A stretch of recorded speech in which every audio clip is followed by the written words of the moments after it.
being a friend, I think, are two different things. I think there are many whites who act friendly toward Negroes. A fox acts friendly toward the lamb. And usually the fox is the one who ends up with the lamb chop on his plate. The wolf doesn't act friendly, and therefore the wolf has more difficulty in getting the lamb chop in his plate. I'd like to point out, though, that... And I say that because it is usually if you study the structure of the Negro community, economically, politically, civically, psychologically, and otherwise, it's controlled by the white liberal, who usually poses as the friend of the Negro, who actually differs from the white conservative in the same way that the fox differs from the wolf. Their appetite is the same. Their motives are the same. It's only their mannerisms and methods that differ. I would agree that no doubt there have been a large number of whites who have posed as liberals and as friends of the Negro and who have time and again betrayed the Negro. On the other hand, I think one could point to a large number of whites who have struggled for civil rights, for equality, and have got little or nothing out of it, other than quite a few bruises. Give me an example. Well, the large number of white students who have gone into the South, for example, working for SNCKE and other organizations. Not working for SNCKE or other organizations, but working for the white political machines who benefit by the voting efforts of Negroes. Okay, I'll be more specific. I would cite Herbert Hill, for example, as a kind of person who has championed Negro job rights, for example, in New York City and elsewhere. He has fought the political machine. First time I met Herbert Hill personally was when they were picketing to stop the working on the Harlem Hospital in Harlem. Negroes for 10 years had to fight the city to get an annex built on the Harlem Hospital. Because in Harlem, we need a hospital more so than anything else. Our people are sick. Plus, we do a lot of cutting and shooting of each other, though we profess to be nonviolent. And Herbert Hill brought his forces out and stopped the working on that site. This is the first time I ever saw it.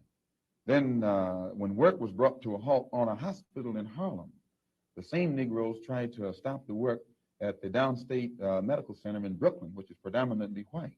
They were out there for 3 months during the summer, couldn't stop anything. And I never saw Herbert Hill out there one time.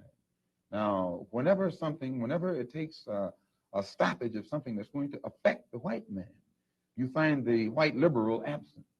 But when it involves something that primarily will affect the best interests of black people and black people only, then that white liberal is present. Herbert Hill is the labor secretary for the NAACP.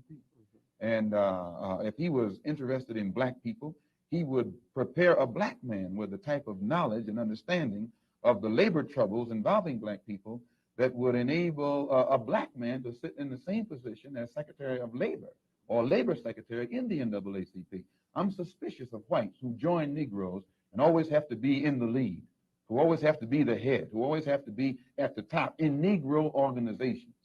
Those whites who really have the interest of blacks at heart, let them give some advice to some Negroes and stand on the sideline. But don't join the organization and then get at the head of it and pose as a friend of Negroes. Well, I would defend his sincerity and his commitment.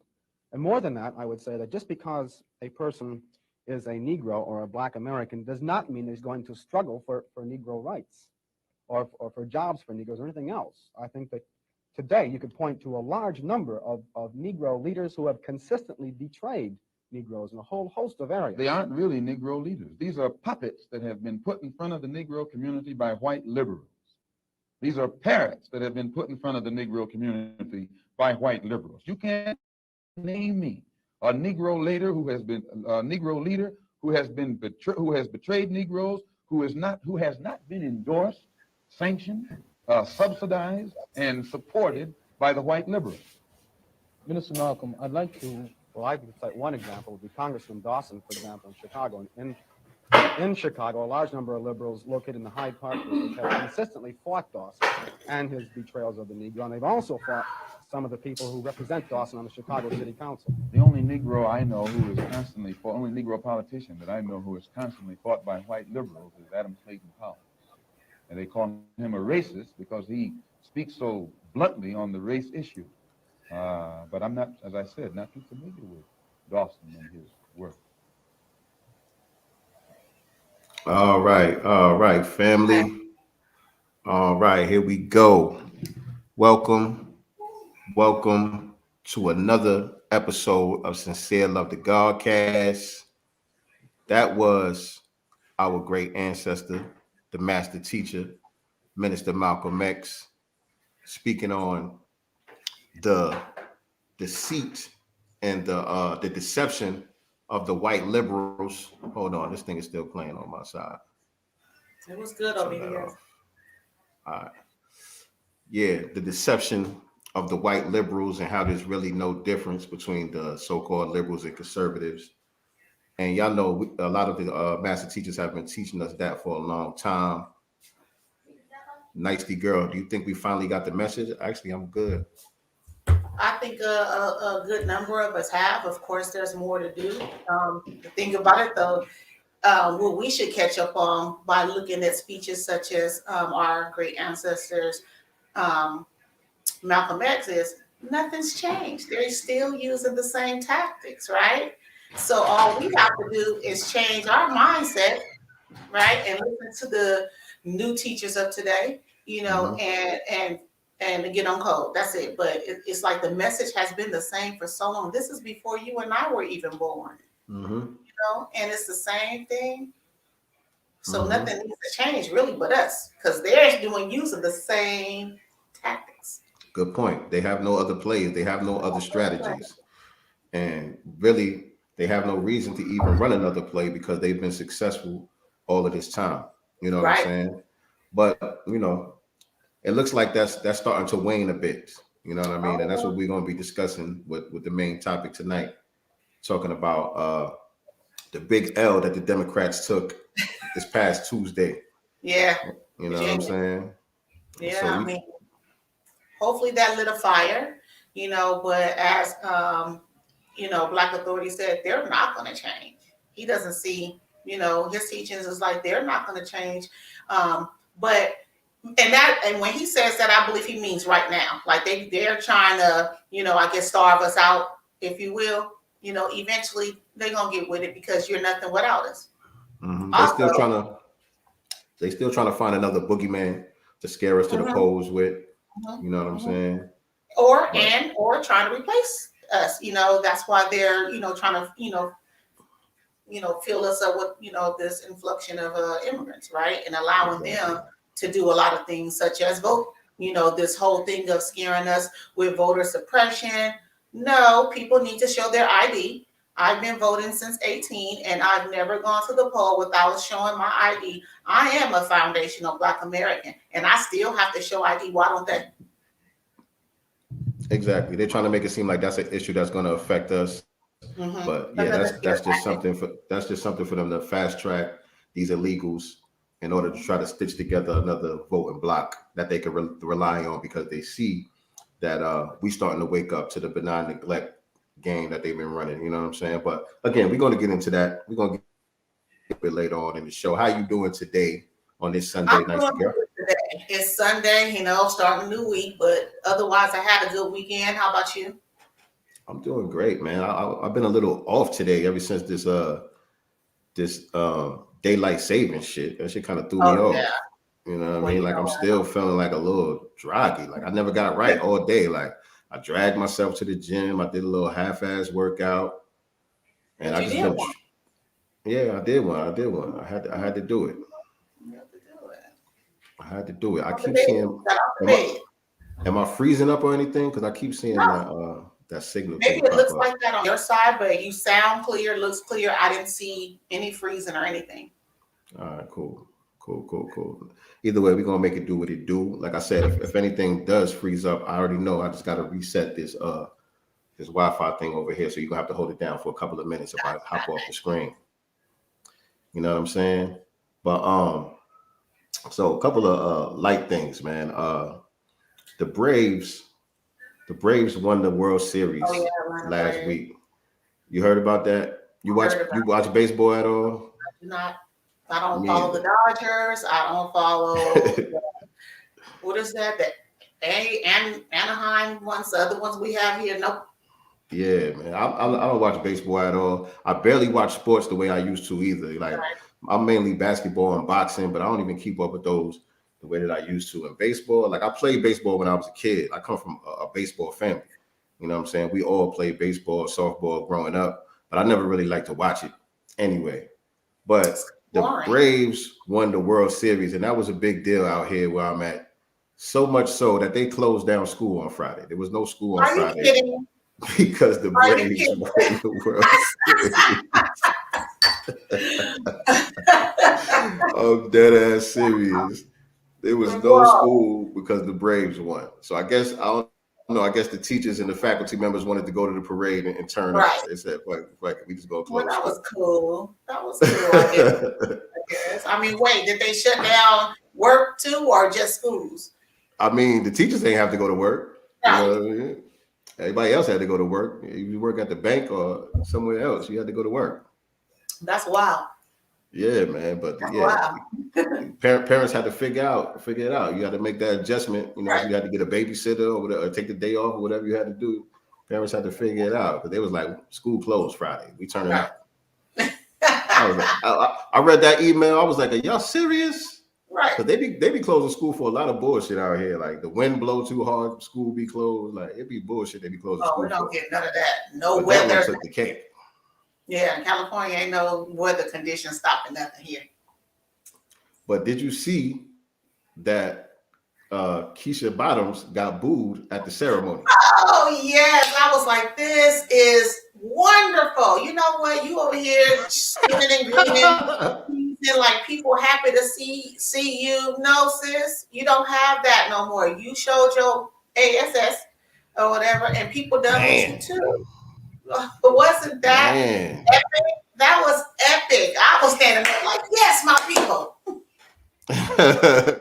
She wasn't. You could tell by her face she wasn't expecting that either. She was like, "Oh shit, they booing." Right, they don't like me. They don't like me. I think that she Listen, thought man, that appearance on Killer Mike's podcast probably gave her a little, bump up, and it's like, no, we need to remind you, no, that didn't matter. Nope.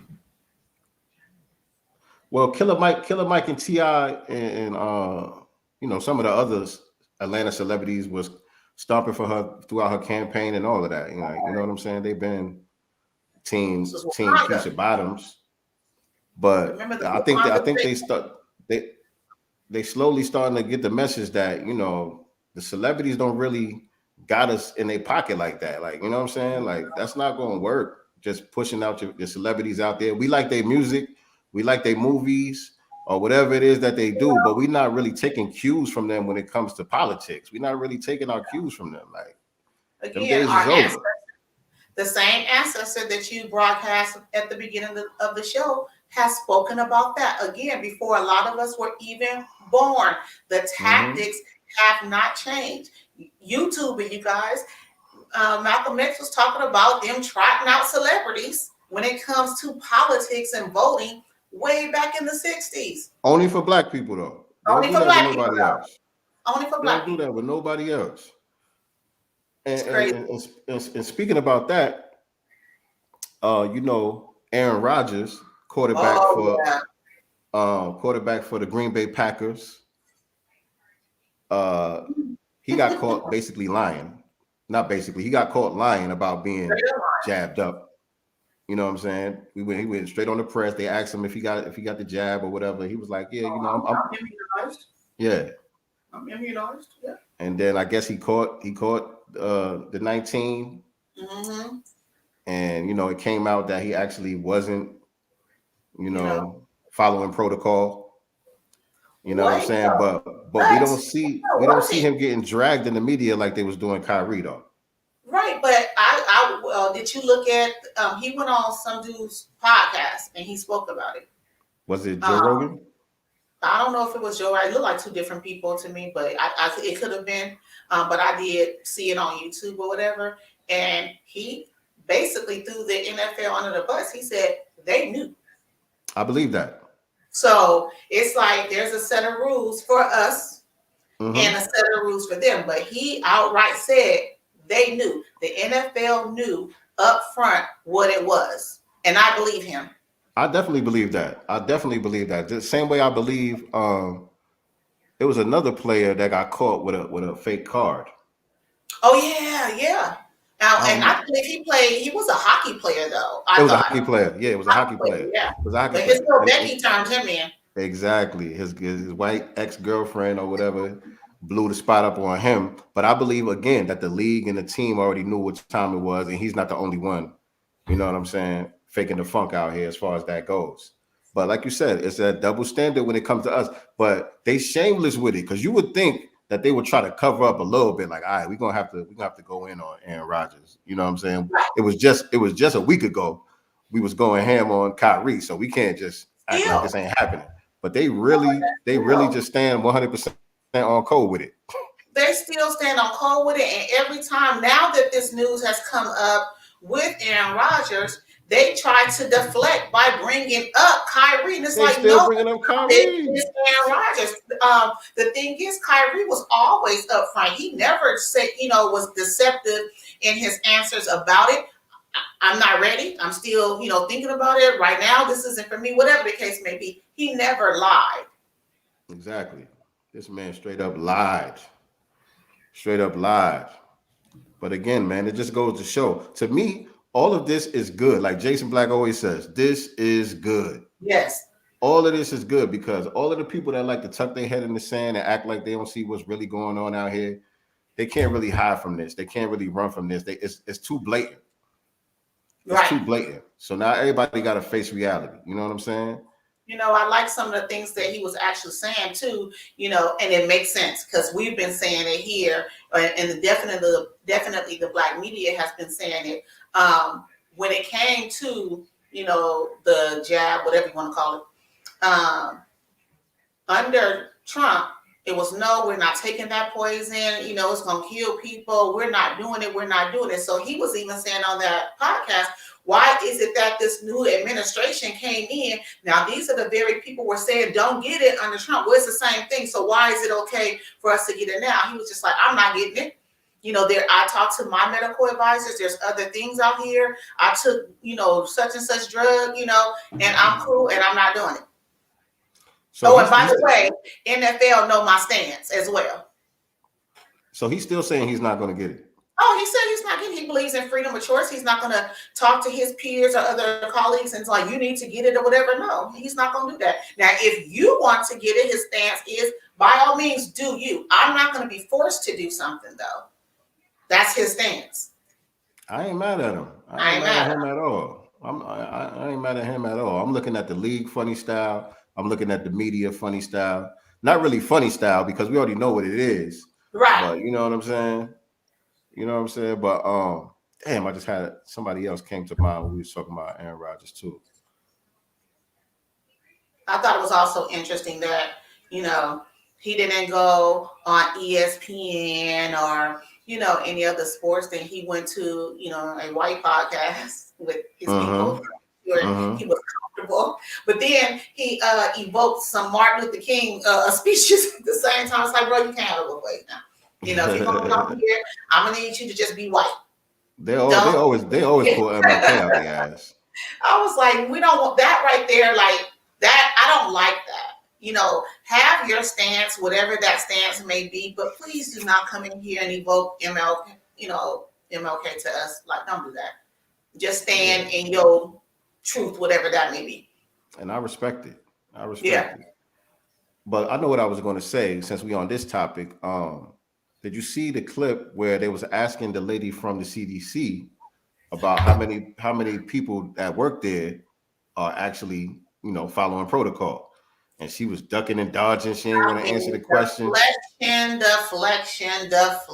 I was just like, I was getting annoyed. I started talking to the screen. Like, girl, he's saying, I'm like, are we kidding? Can you just, my thing is, he wasn't asking for a direct or an exact number. You can say approximately, I think there's about like she was completely deflecting because they haven't gotten it. Exactly. They sitting here pushing this shit on everybody else, really pushing it on Black people You know what I'm saying? They try to make it seem like they're just pushing it on the whole society. But if anybody else rejects it, they don't get pushback. We're the only ones that get pushed back and get shamed. And, you know, they got to bring out every bootlick that they could find to come try to put us in our place.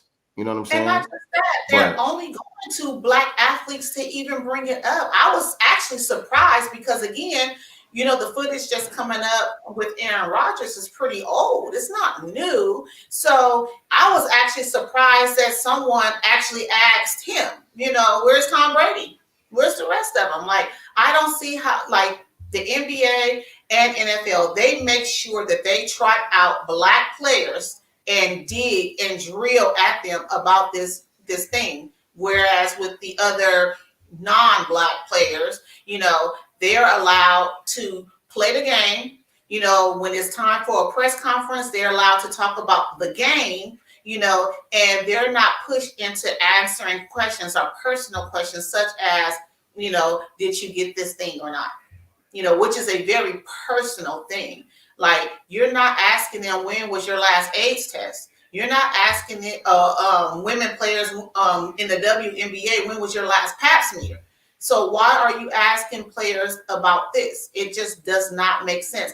I think it was Kwame said, you know, white players are allowed to just play, be white, and stand erect in their manhood and not have to answer certain questions specifically about this or anything else. Everything is all about the game. When they retire, they don't have to talk about how much money they made and how lucky, you know, they are. You know, their children will grow up and take those positions, you know, later on in life as well, and make a lot of money. And the dollar amount that they made will never be thrown in their faces. Well, you made X amount of money. They always talk about how much money Black players make. He deserves that, or she deserves that. These people are putting their bodies on the line. You know, what about CTE? All these things that come along with, you know, being in the NFL or even the NBA, all these knee surgeries and hip surgeries and wrist surgeries. You know, these people put their bodies through brutal, you know, workouts, you know, and during the game. So they deserve every dollar. And if you're paying them $100 million, you know, or whatever million, imagine what the owners are making. So it's like, don't act like, you know, they should be so lucky. No, you're lucky to have this player on your team because this person is making you, you know, so much money. And speaking of money and the team or the owners, did you get a chance to look at the Colin Kaepernick series on Netflix yet? I haven't. I ain't look at it yet. What's up with it? I looked at it the other day, and it kind of the very beginning, without telling you any, you know, giving you, you know, any spoilers, it kind of touches on that. Nah, you could give spoilers. I'm fine with it. I'm fine. So with it. he I don't know basically, about people in the chat, but well, plug it is. He said, so basically he had like a slave auction. So he compared the slave auction and the NBA players. Like, they know everything about your bodies. They're like examining you. Okay, this one right here should go for this amount. Like, it's literally like a slave auction. You know, how mom, they, yeah. My mom was telling me about that part of it too. Mm-hmm. And, you know, my thing with that is, okay, that's cool because that's real. You know what I'm saying? Right. But they did that in Hidden Colors like a decade ago, like number 2 or number 1 or something. They did that same exact juxtaposition with the NFL and the slave auctions and all that. So, you know, they always following the lead of the grassroots. You know what I'm saying? But like, I mean, she did with 13, you know, exactly. They showed the 13 because, you know, that was pretty much dead on the Hidden Color franchise. Exactly. Even have some of the same people and all that. And it's cool. It's cool. You know what I'm saying? Like, you know, certain people not going to watch Hidden Colors, or they don't know about, you know, the grassroots media or whatever the case may be. So it's cool, you know what I'm saying, that they putting some truth out there. But yeah. I don't really get too excited about it because I already know the next segment is probably going to be something watered down. You know what I'm saying? It's going to be a misdirection. They're going to start including all these other people and using all these ambiguous terms, and all of a sudden they ain't talking black no more. Right. And what was funny, or not funny, I shouldn't say it was funny, but what's her name? I think what's our sister name? She's always talking politics and stuff like that on social. Teslin, is that her Yeah. name? Cesar Yeah. Figueroa, yeah. So she was tweeting about it, and she was like, I just got a chance, to watch the, Colin Kaepernick thing, and it's funny to me, and I felt the same way, and I actually tweeted her back in reference to that. When it came to him, kind of figuring out his identity and being a biracial kid growing up with an all-white family, being treated different than his white peers and family members, right? And then so this whole story was about him almost like falling in love with this beautiful Black girl. And she happened to be deep toned, beautiful girl. But you're not with a Black woman now. And that part is throwing me off because, you know what I'm saying? And I don't know who he's dated in the past or whatever, but like him tasting soul food for the first time, like it addressed that. And just how much he fell in love with the food. Like he didn't even want, his mama food no more. He wanted to go over to the friend house and get that good soul food. And he's like madly in love to this dark-skinned, beautiful girl in high school. But that's not kind of where you are today. It's weird to me. Like don't play with people, like, you know what I'm saying? And it almost like the white adopted parents wanted him to date this white girl. Like they were, I don't want to say against her, but they were, because she came from a different background. Why don't you date, Heather's daughter? She's a cheerleader. They were pushing him to, the Beckys. So did you see the whole thing, or you just saw I something? looked at the whole thing, yes. So where did his I guess awakening come into play at? If he was raised by these white parents and they was on pretty much team white supremacy, if they was pushing that narrative, what I'm saying? They wasn't teaching you about your Blackness. They weren't, because they didn't know about it. He learned his Blackness pretty much. He learned that he was Black by his treatment, and even then he didn't understand it. It took other Black athletes when he was doing like these high school tournaments and stuff like that to tell him, you're being treated like this because you're Black. We've been going through this, for years now. They treat us different, blah, blah, blah. And then it clicked, like I am different. Although my parents are white, my friends, I've noticed they get treated better. Someone literally had to say it to him for him to even understand where it was coming from. You're different. One of his Black friends had the cornrows. He was like, I would like to do that to my hair. Who does it? Oh, my homegirl, such and such, go over here. She did it. And the parents didn't like it. Well, you look like a thug. They said it at the dinner table. Sounds like a tragic mulatto, man. Oh, yeah. That was it. That's the term. And then, because he started identifying with his Blackness, the coaches saw that as, wait a minute, he's turning into a Negro. So now we're going to change rules. You can't have a fro or whatever. You got to cut your hair to play. And mind you, he started off playing baseball. And you got to cut your hair now. They took him to supercuts. He was like, why is a stupid rule? And they was like, well, you have to, so he cut his hair, it was all kind of stuff. JP Jackson said Kaepernick is a fraud. He used Blackness to get the people on his side, and all he was looking for was his last payday. I don't think so in that aspect. I think that do believe that he was genuine in his stance. I do. Did it? I guess I'm on the fence, JP Jackson. I don't know. I think that I am on the fence. I do feel like I felt some kind of way for sure about the silence, after the settlement. I definitely felt some way about that. I also question his alliances in a way, the people that he kind of, connected himself with. Even on this little series, they start Trump, and it's like, yeah, Trump, obviously said a lot of, things, but I was just like, I didn't need that. Yeah. Let's talk about you. You know what I'm saying? And, it was just, Yeah, JP So Jackson, I get it. he said same with the BLM movement. So you putting Kaepernick on the same category with Black Lives Matter, because Black Lives Matter is straight up ops. You Straight know what up. I'm saying? Straight I up. don't view them as people who like Kaepernick. I ain't really sure what's up with our brother, but Right. I would put him in the category of diet woke. You know what I'm saying? Like red pill and blue pill be saying diet woke. Like some niggas is just diet woke. They ain't really woke like that. You know what I'm saying? They got Right. they got a little bit of information. They got a couple of pieces of the puzzle, but you know, they easily manipulated by the Democrats and the liberals, and you know what I'm saying? You know, the Black Lives Matter types. But the Black Lives Matter movement is a straight up op. You know what I mean? Like that was just designed to infiltrate Black society and throw everything off course. They had never had no real intentions for anything concerning Black empowerment. They even said it when they first dropped their website and all that in their mission statements. Yeah. It was all about breaking up the Black nuclear family and They were all affirming trans and right. queers and all of this stuff. Was They it made it clear those that that's what they was about. right. You know what I'm saying? They were here to use the Blackness to get the energy from the Blackness and to transfer all of that energy into the LGBTQ agenda. You know what I'm Right. saying?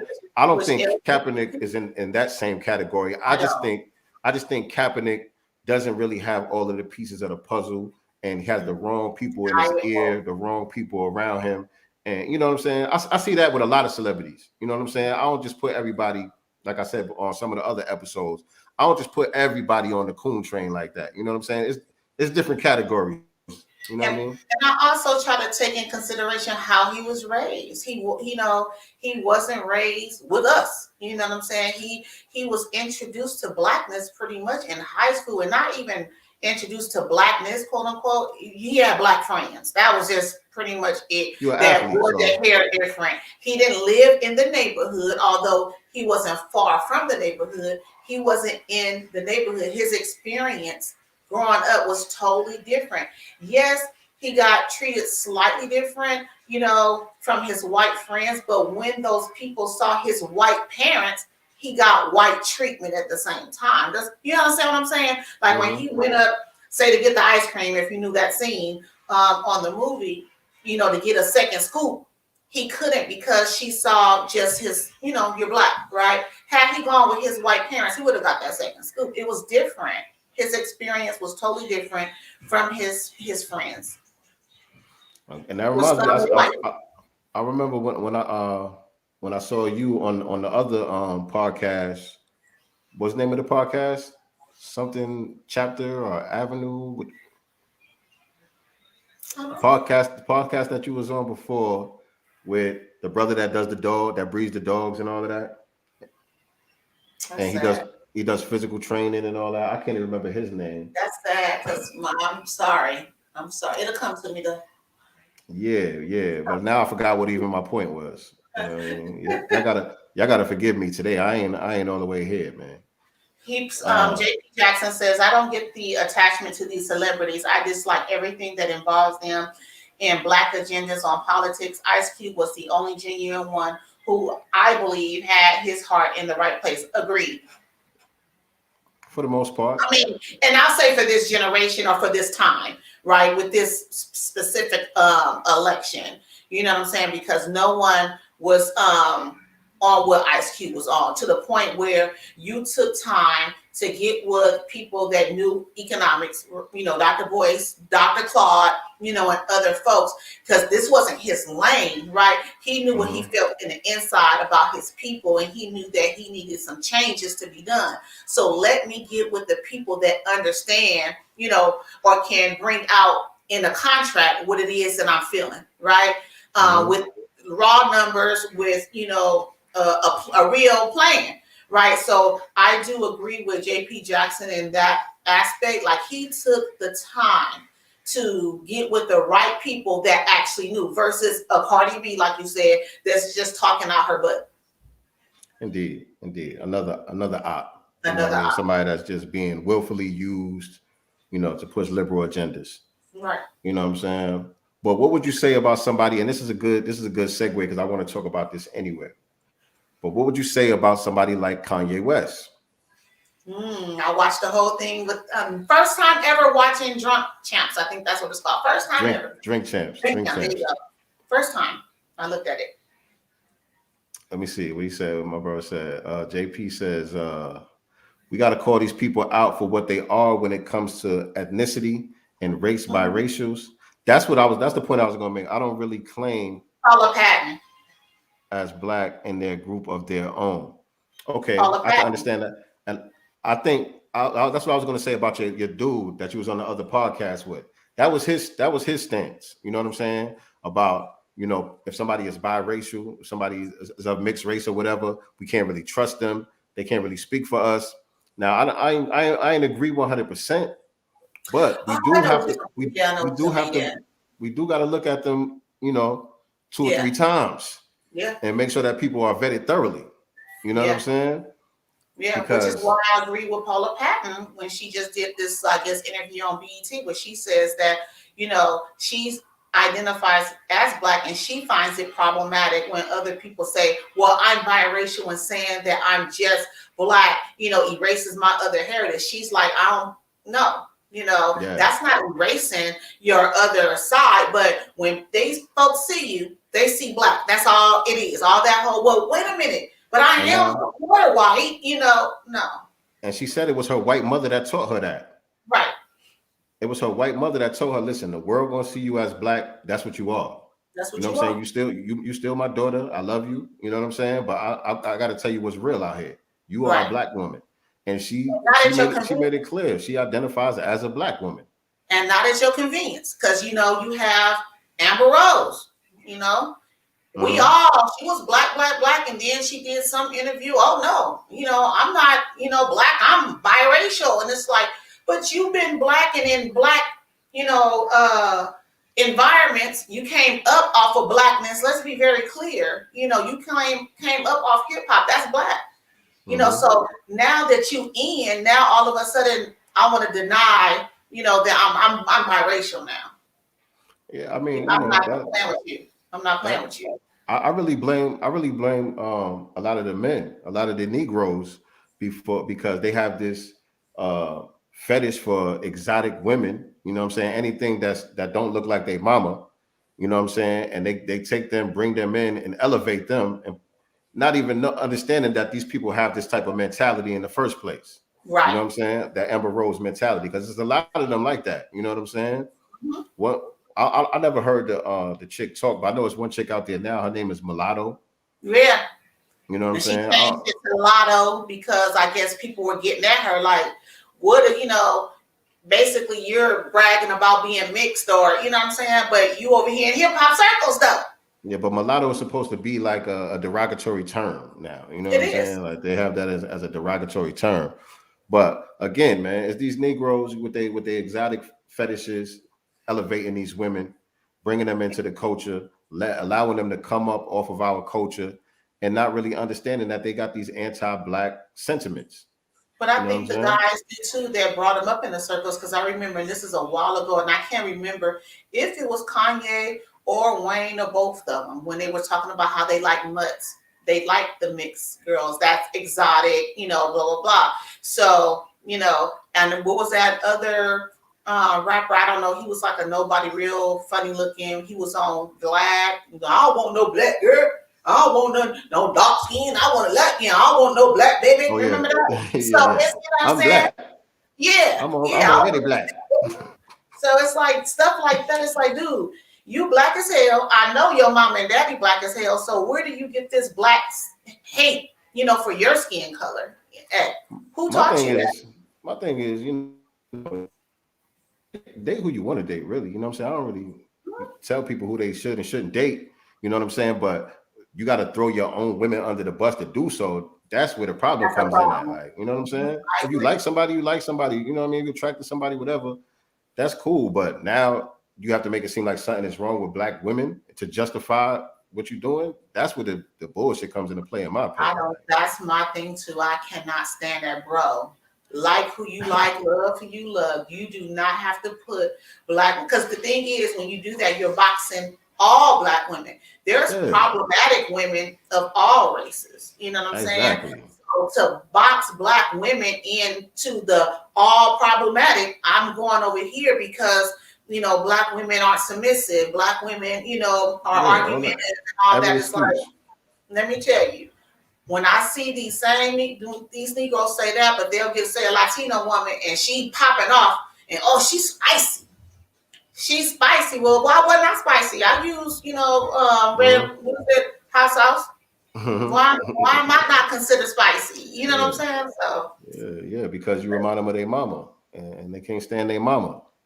I feel that way. I think I know people honestly like that, and it all connects for me now. Once you start learning and understanding white supremacy, and you start to understand self-hate, all that stuff, a lot of pieces literally just fall into place. You're like, I was feeling something, I didn't understand it, but then when you learn this stuff, you're like, yeah, that was it. 4144, what's going on, family? Appreciate you joining the chat, man. Hey.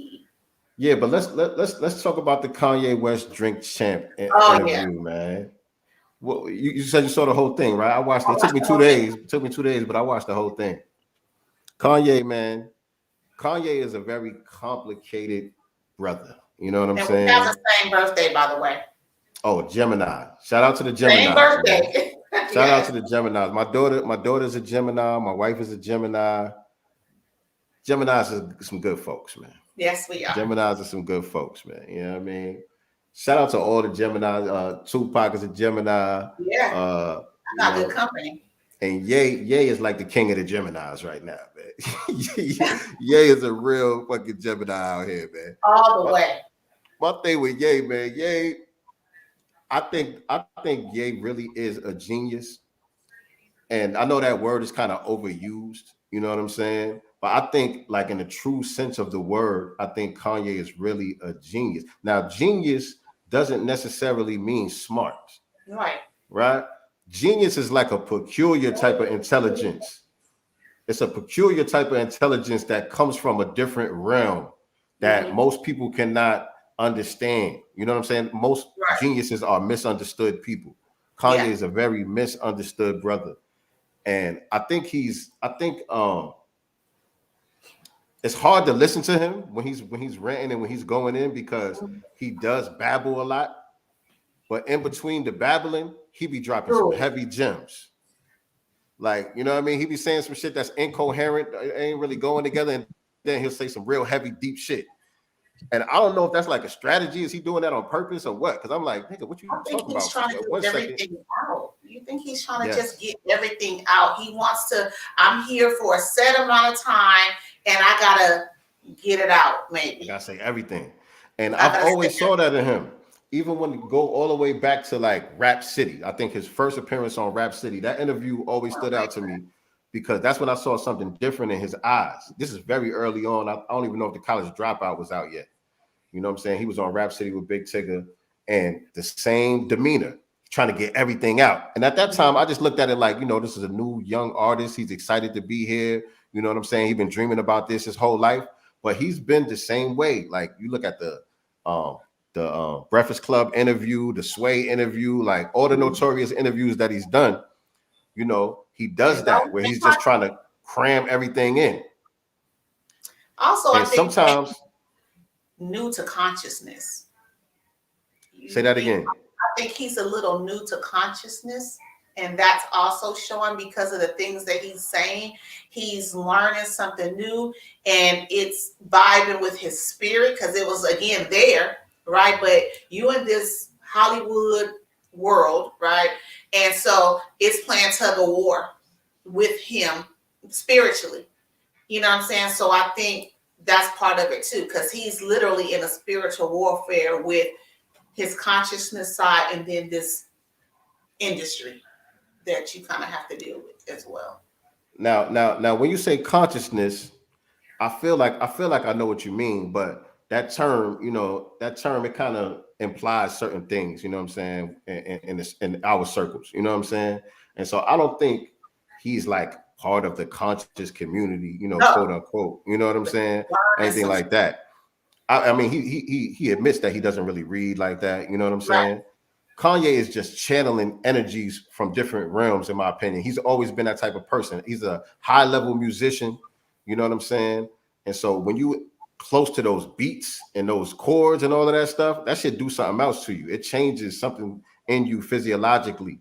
And The then you're a 808. spiritual person. Yeah, he dropped that. He dropped the science on the 808s. And shout out to Dr. Wesley Muhammad. Dr. Wesley been teaching on that for a long time. You know, talking about the weaponization of hip hop and the assault on Black society through the music. You Which know, Kanye even spoke of on the show as well. Brought it up. that was very heavy. Mm-hmm. That was very heavy. He was saying a lot of heavy stuff on that interview, man.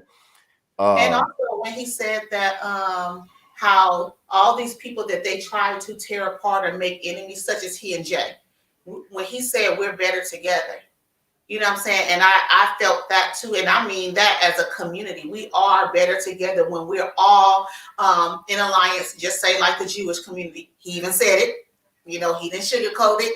He said it, you know, but yet we are always expected or being pinpointed against one another. And he's just like, no, you know, yeah, we argue all the time. That's always going to be things. Jay is, you know, selfish, you know, I'm, you know, this way, but that's my brother and we better together. I love it. I love it. It's an acknowledgement of, you know, whatever shortcomings it may be, but it's not taking it personal and holding a grudge and, you know, allowing your ego. That was a good way to put 4144. You know what I'm saying? He's a conduit being, meaning he's like a vessel. He allows himself to be used as a vessel. You know what I'm saying? He said that. And I mean, that was a great interview, man. I love when he started dragging John Legend and Big Sean, dog. He had to. Yeah, you know what? It was needed because it's like he said, you know, when them folks call on him, you know, we say these are words that we use, right? Yes. So it's like, are you listening to the new Black media? Because he's like, yeah, when them folks call, you know, they just and when he said Kamala, you know, we ain't seen her since the election. Exactly. And noticed, right when he said that, the host said, you can't say that on here. Did y'all catch that? Yeah, Nori. Yeah, Nori kept saying a lot of bullshit. Say that. He said you can't say that. Why not? Nori kept saying a lot of bullshit. Why? Because they're on Revolt TV, because they're part of Rock Nation. You know what I'm saying? So that's why. You know what I'm saying? Censorship. That's why. You know what I mean? And Nori, you know, Nori. I'm a hip hop fan. You know what I'm saying? I'm from New York. I like Noriega. I like Capone and Noriega. I grew up on their music and all of that shit. But this show really shows a lot of his ignorance. I don't watch it all the time, but I've seen a lot of different episodes of the Drink Champs. It really shows a lot of his ignorance. But I think it's good because there's a lot of our people out there that's like Nori. There's a lot of our people. He's like a proxy for a lot of our people who really just don't know. You know what I'm saying? So does he not know? Does Nori not know? He don't know. Nori don't know. I could tell Nori is really. He'd be like, oh shit, I never thought about it like that. Oh damn, I ain't know. Like when Islam was on there dropping heavy jewels and all that, I could tell this was really his first time hearing a lot of this information.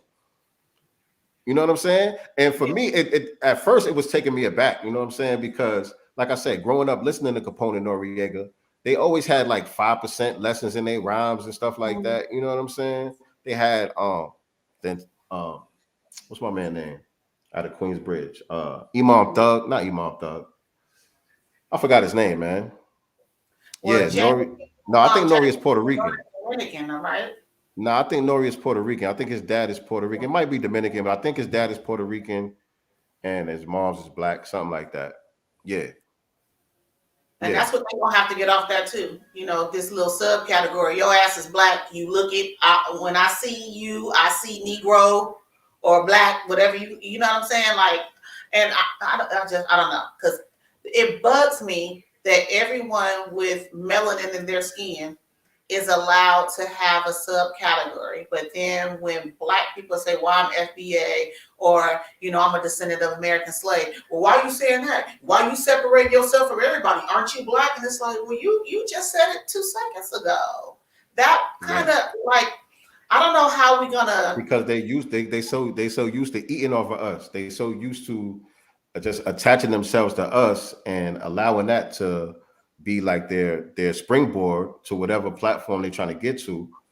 But then when they get there, then they want to wave their flags. Right. You know what I'm saying? They want to wave But their I'm flags just and give saying, all the glory to you're like black. even You're black. the girl, the singer, her. Yeah, right. I seen when she won an award, you know, she was She- shouting out Her what's she Filipino called? side. Yeah. She was shouting out the Philippines and all that. And we like, girl, Right. you doing black music. You here Right. because of black culture. You look black. Everything about you is black. Everything, you know what I'm saying? Everything that you're doing is blackness.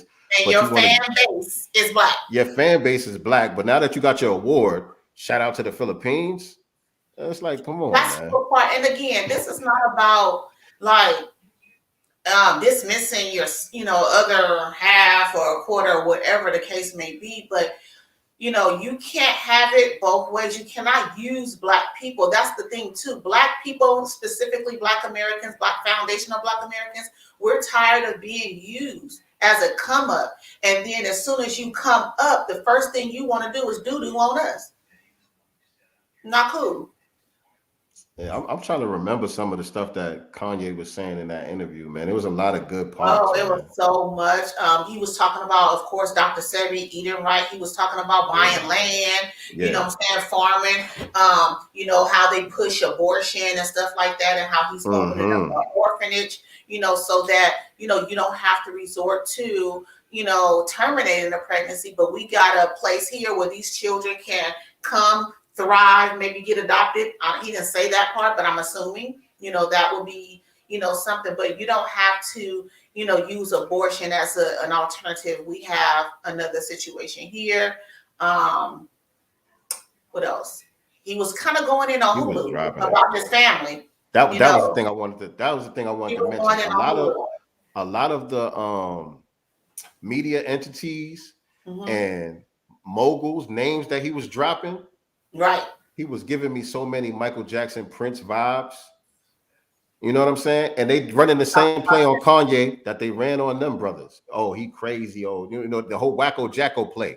They trying to run that on Kanye now. And Kanye, he's facing that shit head on.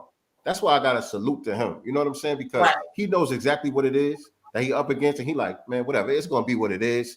I could tell that this is a person that's not afraid of death. He understands that death is a myth. He understands that he's here for a purpose. You know what I'm saying? So he's like, whatever. He's like, whatever. Y'all gonna come get me, come get me. Yeah, because he keeps saying it like they might kill me.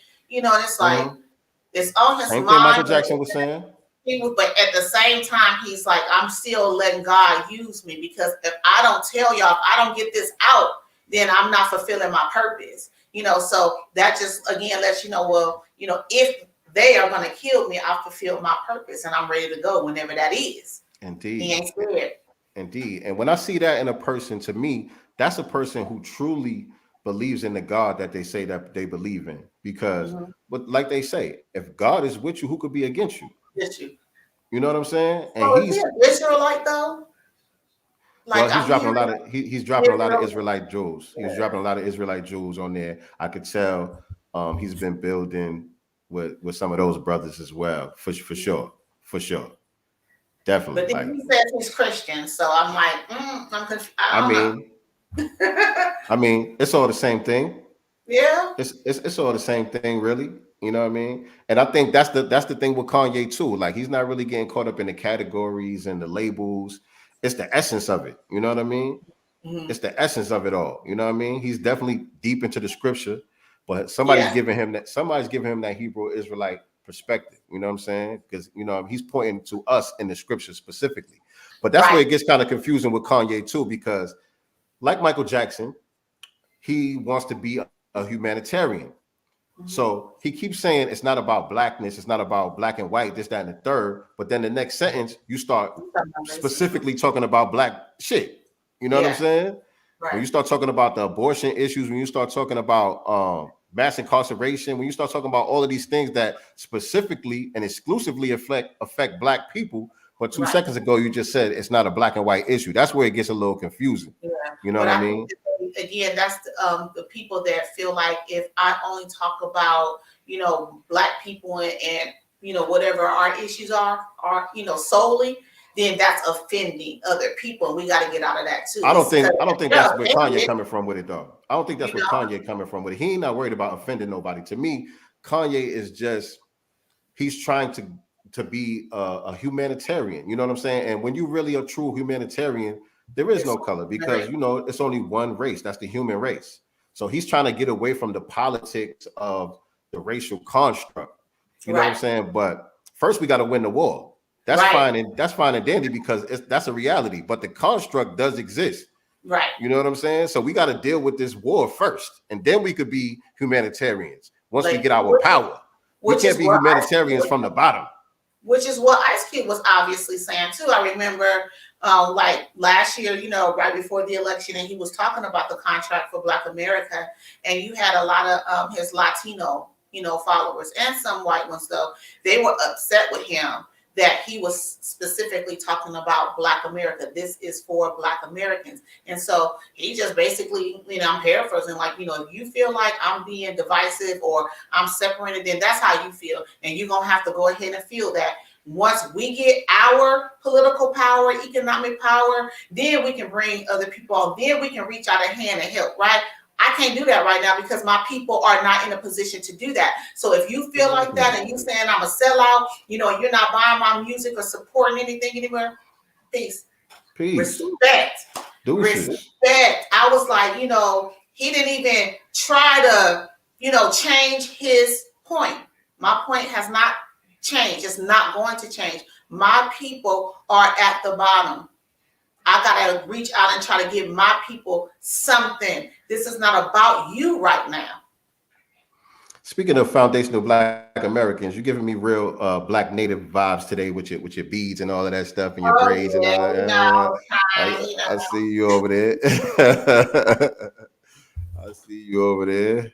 Black home. Yes. Thank you for the reminder, view of one. Everybody, make sure y'all hit the like button, share this broadcast, and make sure you are subscribed to the channel and click the notification bell so you can be notified whenever we go live with new content. Yes, please do that. Yes, J.P. Jackson, Ice Cube is set for life, and that's why he was able to walk away from $9 million as well. Not to say he didn't want the $9 million. I'm sure that's a hard decision to make, but this is a man who has principles. This is a man who is a man in every sense of the word. This is a person who cannot be bought and sold, obviously. So he walked away. And so Kanye did some work with Ice Cube with the Big Three too, right? Yeah. Ice Cube actually, after the Drink Champs, whatever it's called, Ice Cube actually posted about it. And so it was with Big Three. Is that on Twitter? I want to pull that up. It's actually on Instagram where I saw it, and he actually put a picture of Kanye, if I'm not mistaken. I want to say it was from today. It was not today. I'm sorry, yesterday. Let me find that real quick. Yeah, Cube spoke on it. But yeah, man, shout out to Ye, man. Put some respect on Ye's name right now. Next week he might put the red hat back on and we'll give him that work. But this week, shout out to Ye. Was it yes? Or maybe it was Twitter. I don't know. No, it's not Instagram. Maybe it's Twitter. I know he did for sure. Ice Cube brought it up. All right. I just want to see because I know he mentioned it in the interview, and I was like, "Oh, word! I didn't know he had something to do with that." Yeah. And I thought, like LL and some other people, he posted about it. Did he delete it? I guess he deleted it because you know what? It's not on Ice Cube. It's on Big Three. Go to the Big Three page on Instagram. Sorry. Okay. Oh, you said on Instagram? Yeah. Hold on, I'm on Twitter right now. Hold on, let me see if they got it over here. I think that's what it was. Yeah, it's on his Big Three Instagram page. All right. 5 posts down. All right. Yeah, Big Three. I'll have it up in a second. Yeah. So he was just, one thing about it is Kanye is obviously entertaining. Very much so. He's entertaining, and I think people gravitate to whatever he's on when he's sitting down talking, because you don't know what's going to come out his mouth. You don't know which you gonna get, half the time, and that's a Gemini part, by the way.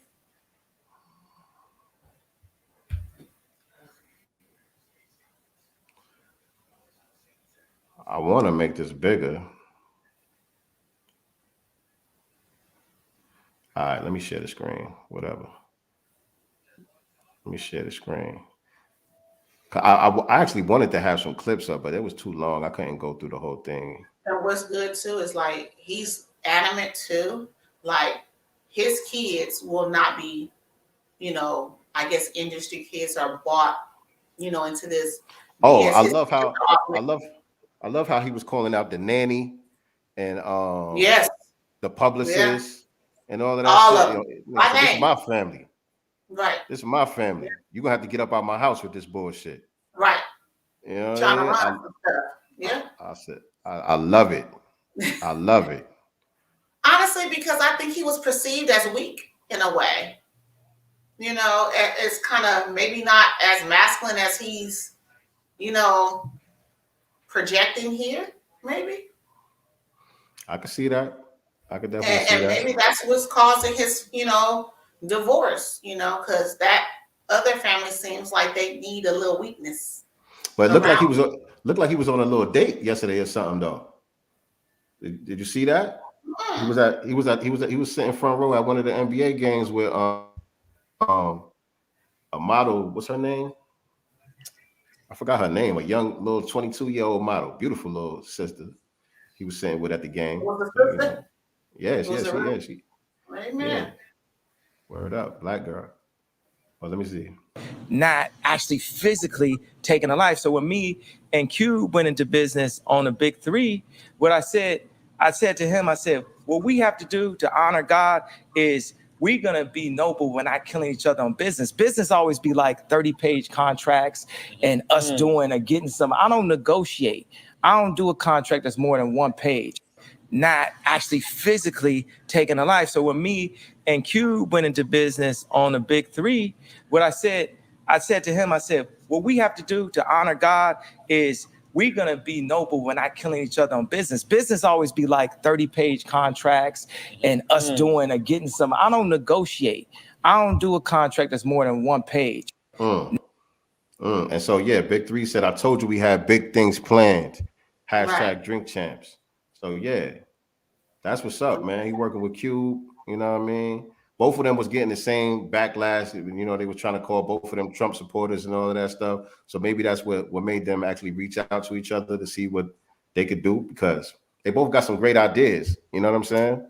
And shout out to Ice Cube for executing, his idea with the big three, because it's super successful. I'm so proud of this, Cali bred man, for doing this and showing others like it can be done if we put our heads together, our money together. This can be done. And I believe he owns 51%, which is a big chunk. Yeah, he's 51% owner. That's a majority huge owner. Yeah, majority owner. That means you calling the shots.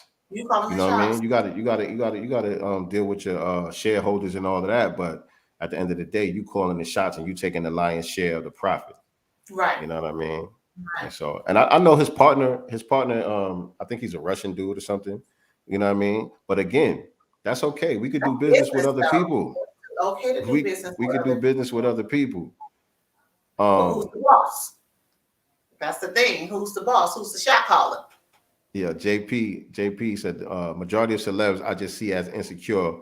I don't trust the majority of them. I agree with you. My thing with the celebrities is, I separate the art from the artist. You know what I mean? I still love your music. I still, I don't even watch movies and TV that much, but if you got some dope art, I fucks with it. Right. You know what I mean? But when it comes to social political issues, you know what I mean? Can't really rock with you. You know what I mean? Because most of them ain't making no sense. Most of them ain't really speaking from the heart. Even if I don't agree with you, but you speaking truly from the heart on how you really feel, and you're not pushing some Democratic or Republican agenda, then I can respect that. And that's the thing about Ye. I don't agree with everything that Ye says. You know what I'm saying when it comes to certain Nobody. issues and all that stuff. But I believe that he's speaking for himself. I Yeah. don't believe that he's a puppet. You know what I mean, with a hand up his back. So I can respect that coming from somebody like Ye or coming from somebody like Dave Chappelle. You know what I'm saying? Right. But and he actually said that he owns 100% of Yeezy, which is obviously through Adidas, but he's like, I'm 100% owner of my brand. Yeah, he owned that. He owned all that. He done leaped over everybody. He done leaped over everybody. Let me hold, because there was some more of these. Some more of these clips from the interview, man. I know we staying on this topic for a minute, but that was a real good interview that Ye did, man. A lot of interesting stuff that was said. Right. It was good. Let me go to Dewan page. Go to Dewan page because he posted something that was interesting too. Where Ye at? So make sure you guys make sure you share the page. Yeah, for sure. Like, share, subscribe, and please. that's it. I'll just play this last one and then we'll move on to the next topic. But hold on a second. Oh yeah. I like this part too. Let me make sure I got it pulled up. I think I know what part. Go off, Ye. About, but yeah, man, it's like that's my issue, man. That man and all these like backhand. Oh yeah. You know, Ye. You know, he's a billionaire, but fuck him being a billionaire. There need to be more billionaires. And he in thin air, but he not like Dave Chappelle. He not like down with the people. He not that man. You can't tell me what I'm going through in my life and whether I'm with the people and adjustment of how I should be like you. If I be like you, Quali, I'll be where you at. Now, if you take the average 99% of people say, do you want to be Quali or do you want to be Ye? More people going to want to be Ye, Quali. So like you told that man, don't give me no advice. Go open up a book, read yourself to death, man. You know what I'm saying? That's enough about. He said, read yourself to death, man. I love that he got at Quali because Quali is a bitch ass nigga, man. That boy, he be on the choo train. I'm like, yo, what's up, a bitch ass nigga, man. And I know that's his man for real. You know what I'm saying? He was on the first Kanye album. Kanye produced some of his biggest records and all of that stuff. But Kanye keep it 100, man. He said, man, what this nigga talking about, man? Right. You know what I mean? So I love that he called him out, man. And John Legend, all these people. All of them. You know what I'm saying? Like, I ain't leaving nobody out. You know what? Y'all gonna put some respect on my name. How about that? Word up, man. Word up. I loved it. And the thing is, the fact that he ain't even like, you know what? Y'all make sure, because honestly, when he was, tweeting that crazy stuff or what they deem as crazy, John Legend didn't have a problem with going on his social media or on interviews and talk about him. So guess what? I'm gonna talk about you publicly, and I'm gonna tell you how I really feel. Exactly. Y'all can say whatever y'all want to say about this man, but now you're gonna be mad at the retaliation. And I saw Quali, I think, on TMZ explaining. Right. Quali goes and runs the TMZ to explain. TMZ only talking to you because Ye said your name, nigga. TMZ don't give a fuck about you. Nobody does. You're not really an A-list celebrity like that. You're an underground backpack rapper. Period. You know what I mean? Period. You're an underground backpack rapper. You okay? You all right? You know what I'm saying? Turn Democratic shield. Exactly. Heavy Democratic shield because he be out here sounding like Jamel Hill and all the rest of them. Man, I was so honestly. I seen something today where it was a sister that was going back and forth with Tamika Mallory. Oh, yes, I wanted to bring that up. Yes. She was going back and forth with Tamika Mallory. Shout out to that sister. I don't remember who her name was on Twitter, but obviously an FBA sister, you know what I'm saying? And she was in Tamika Mallory's comment section on Twitter, and she was asking her like, yo, you know what I mean? Why you out here caping for the Democrats so hard, this, that, and the third? And Tamika actually responded like, I got time today. Mm-hmm. And she was like, well, you ain't got to start trolling. Ain't no need to go back and forth. Just answer me this one question. Why'd you say this? And she put up the screenshot with the caption on the bottom where Tamika Mallory was saying that She will argue the sexism. point that sexism is worse than racism. Yeah, with Tamika Mallory, we were saying sexism is worse than racism. She was just answer this question. What's up with this statement right here? Explain this.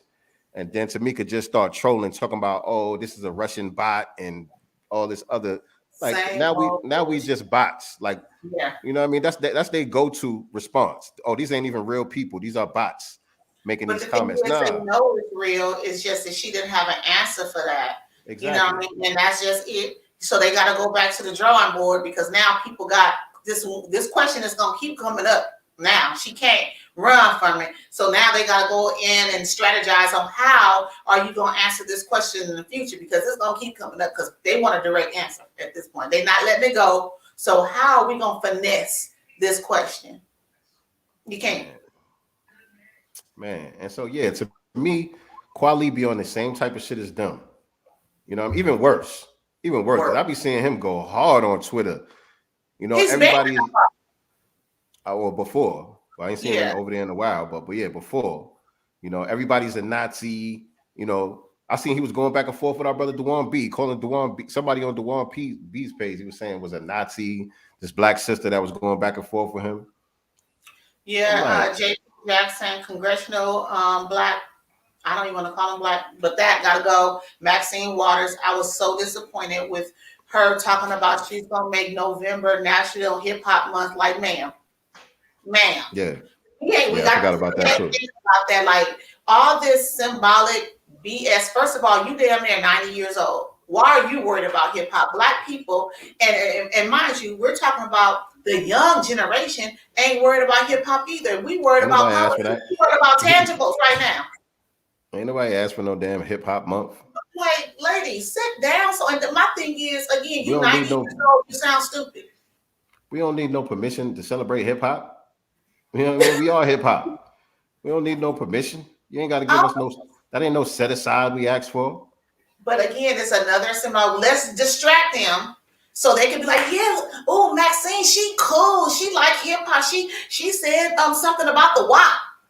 Maxine, sit down and talk about what we're talking about, which is these tangibles. We talking about reparations. Yeah, Maxine. I thought Maxine was cool actually, like in the 90s, early 2000s, and all that. She used to be. She used to live right here in the community. Mm-hmm. That's been gone. You know, I don't want people to feel like, you know, just because people hold certain seats, they're not. It's not okay for them to elevate. I don't want it to come off across as that way. You know, but what we see now, you know, now that you have elevated yourself, you forgot about the very people that you claim to represent. I'm here in California. I can tell you what her district looked like. I can send y'all photos. It ain't that far from me, you know, of what her district looked like. And one thing about this, she's not prioritizing Black people. Not at all. She pushing these immigration issues the same way. Absolutely. Same way. Now, you know, you said everything you say is bringing up different thoughts. Like we could be here all night with the amount of stuff that we got to talk about here, man. But all right, moving on here. Travis Scott concert. What's the name of it? Astro World. Astrofest. Something like that. Astrofest. First of all, you know, rest in peace to all of the people that lost their lives at the concert. For those of y'all that didn't hear about it, if you was under a rock or something, I think up to 8 people that died at this concert. Like 20-something people was injured and had to be hospitalized. CPR going on. Yeah, man. Yeah, it was a tragic circumstance that took place at this concert event with Travis Scott, man.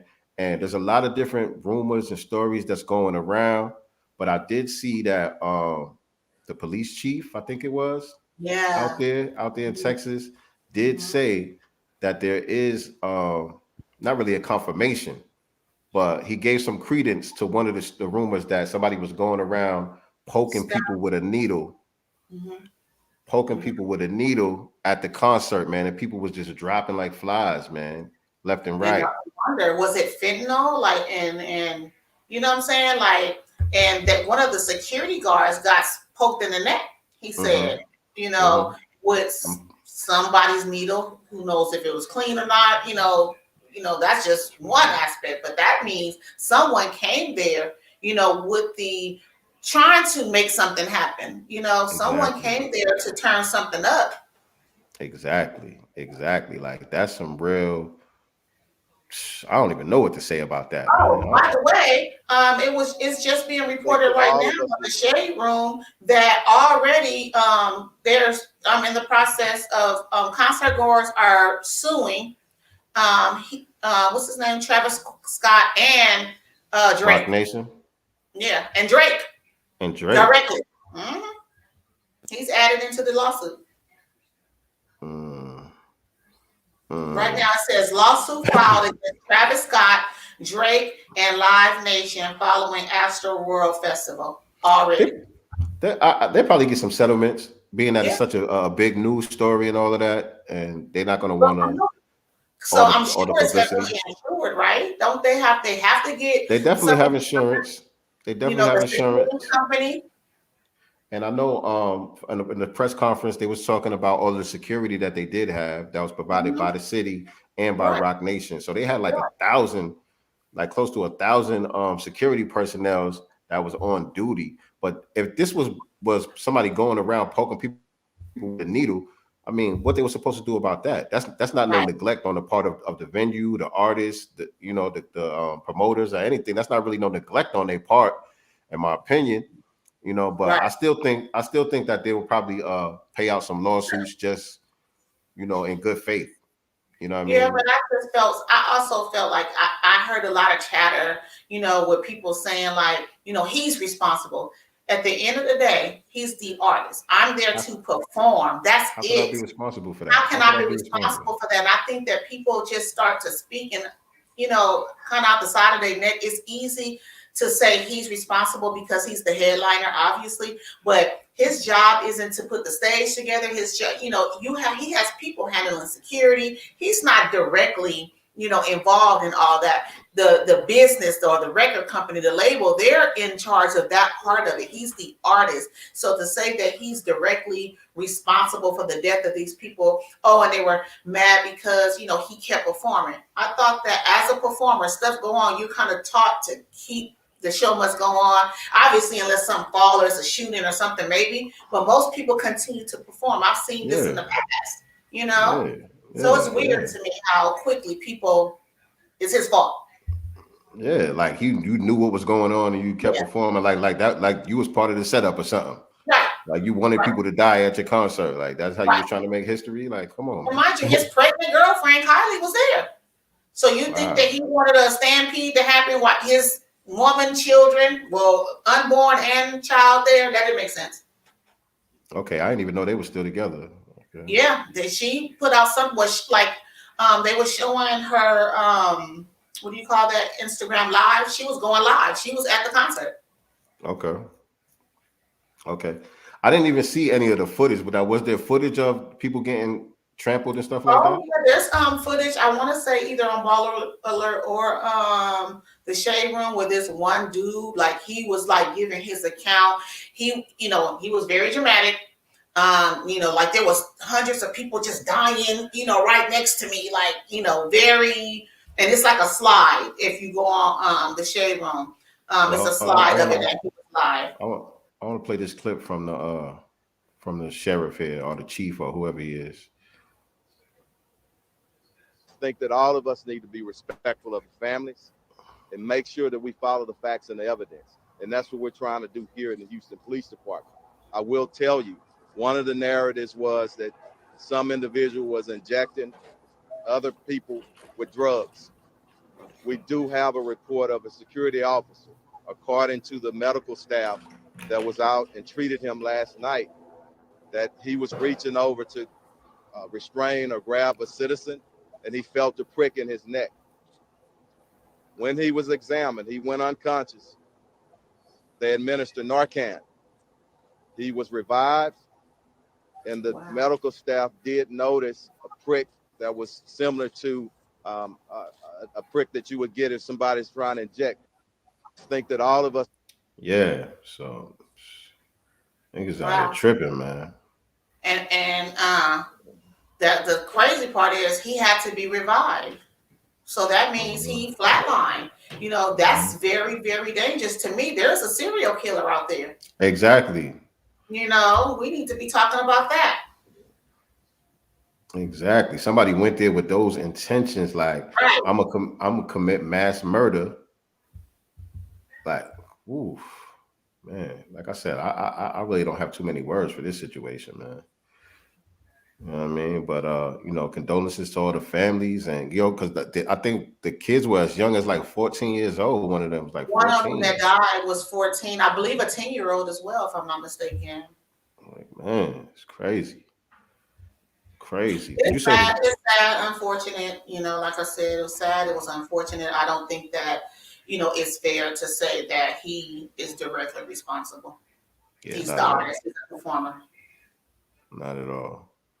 So, man, we've been here almost an hour and a half already. This thing is going by pretty fast tonight. I don't know. Maybe it's the time change, but I don't know. But make sure y'all hit the like button, hit the share button, subscribe to the channel, all of that good stuff. We appreciate y'all joining the conversation tonight, man. Shout out to Jackson Harlem. Shout out to View of One. You know, those are our reliable moderators in the chat. You know what I'm saying? Make sure y'all take heed to the links that they are putting up as well.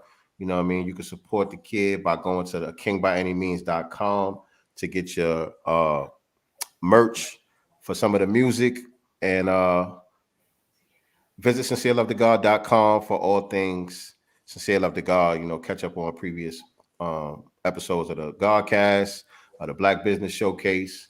Also, you can subscribe to us wherever you listen to podcasts as well. You know, we on Spotify and iHeartRadio and all of those places. You can catch the replays to the shows and listen to the audio while you're working out, while you're driving to work, or whatever the case may be. I know some people like to do that as well. So make sure you head over there and subscribe to us at Sincere Love to Godcast as well. Yes, sir. So I guess we got to get it. There was a lot of other things to cover, but it's time. We got to get into the main topic tonight.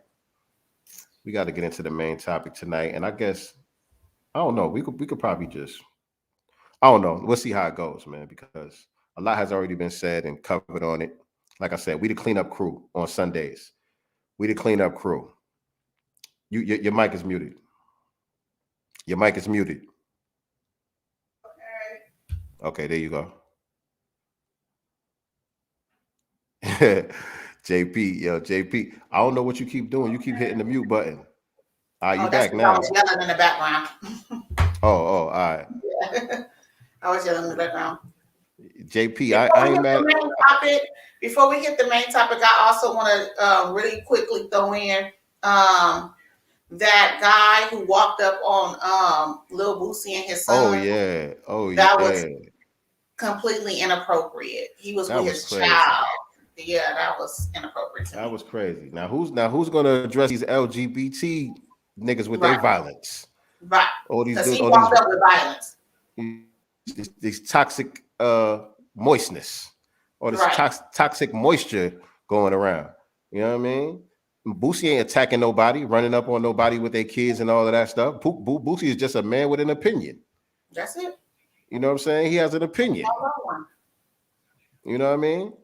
And that's another celebrity right there, JP Jackson. How you feel about Boosie? Because JP is just done with all the celebrities. I see that. JP is like, man, fuck all these celebrities. Fuck the Shade Room. Fuck the Breakfast Club. I ain't mad at you, brother, but how you feel about our brother Boosie, though? Is Boosie a real one or what? What would you say about Boosie, JP? But yeah, man, for those of y'all that don't know what we're talking about, Boosie was somewhere, looked like a shopping mall or something.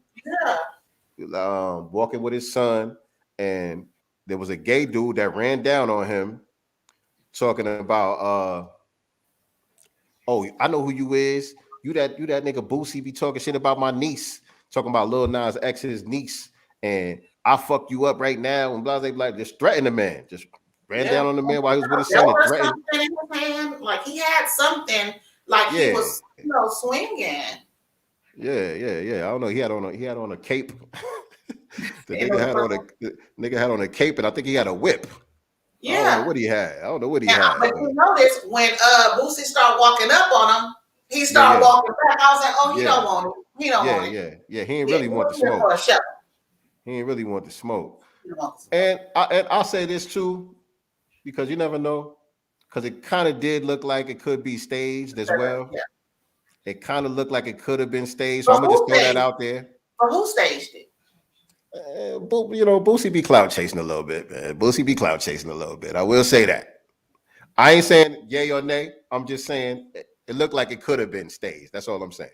Because I felt like he wanted to really put some paws on him. You know, myself, his son just grabbed him and was like, "Daddy, let's go."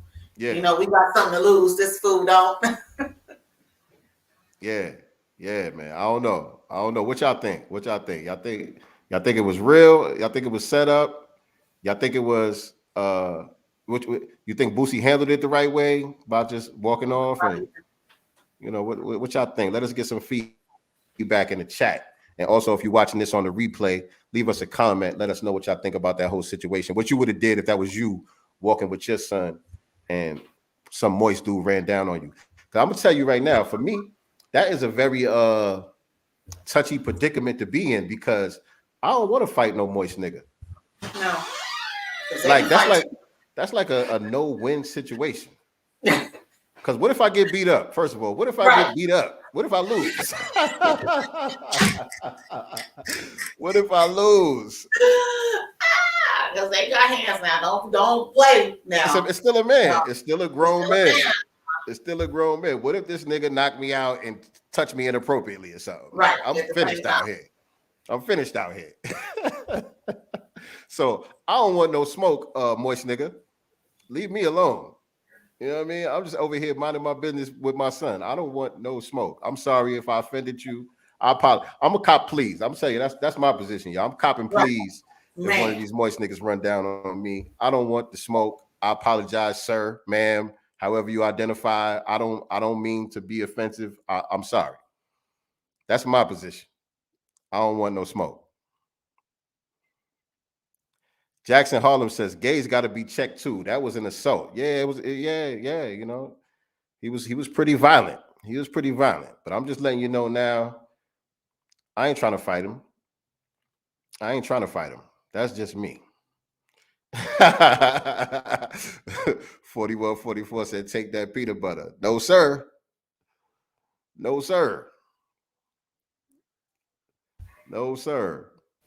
All right, man. All right. Let's get it. Let's talk about what happened down there in Virginia, I guess. I really kind of over it. You know what I mean? But so Democrats took a big fat L last Tuesday. They was putting a lot of stock into this Virginia election, the gubernatorial election down there in Virginia.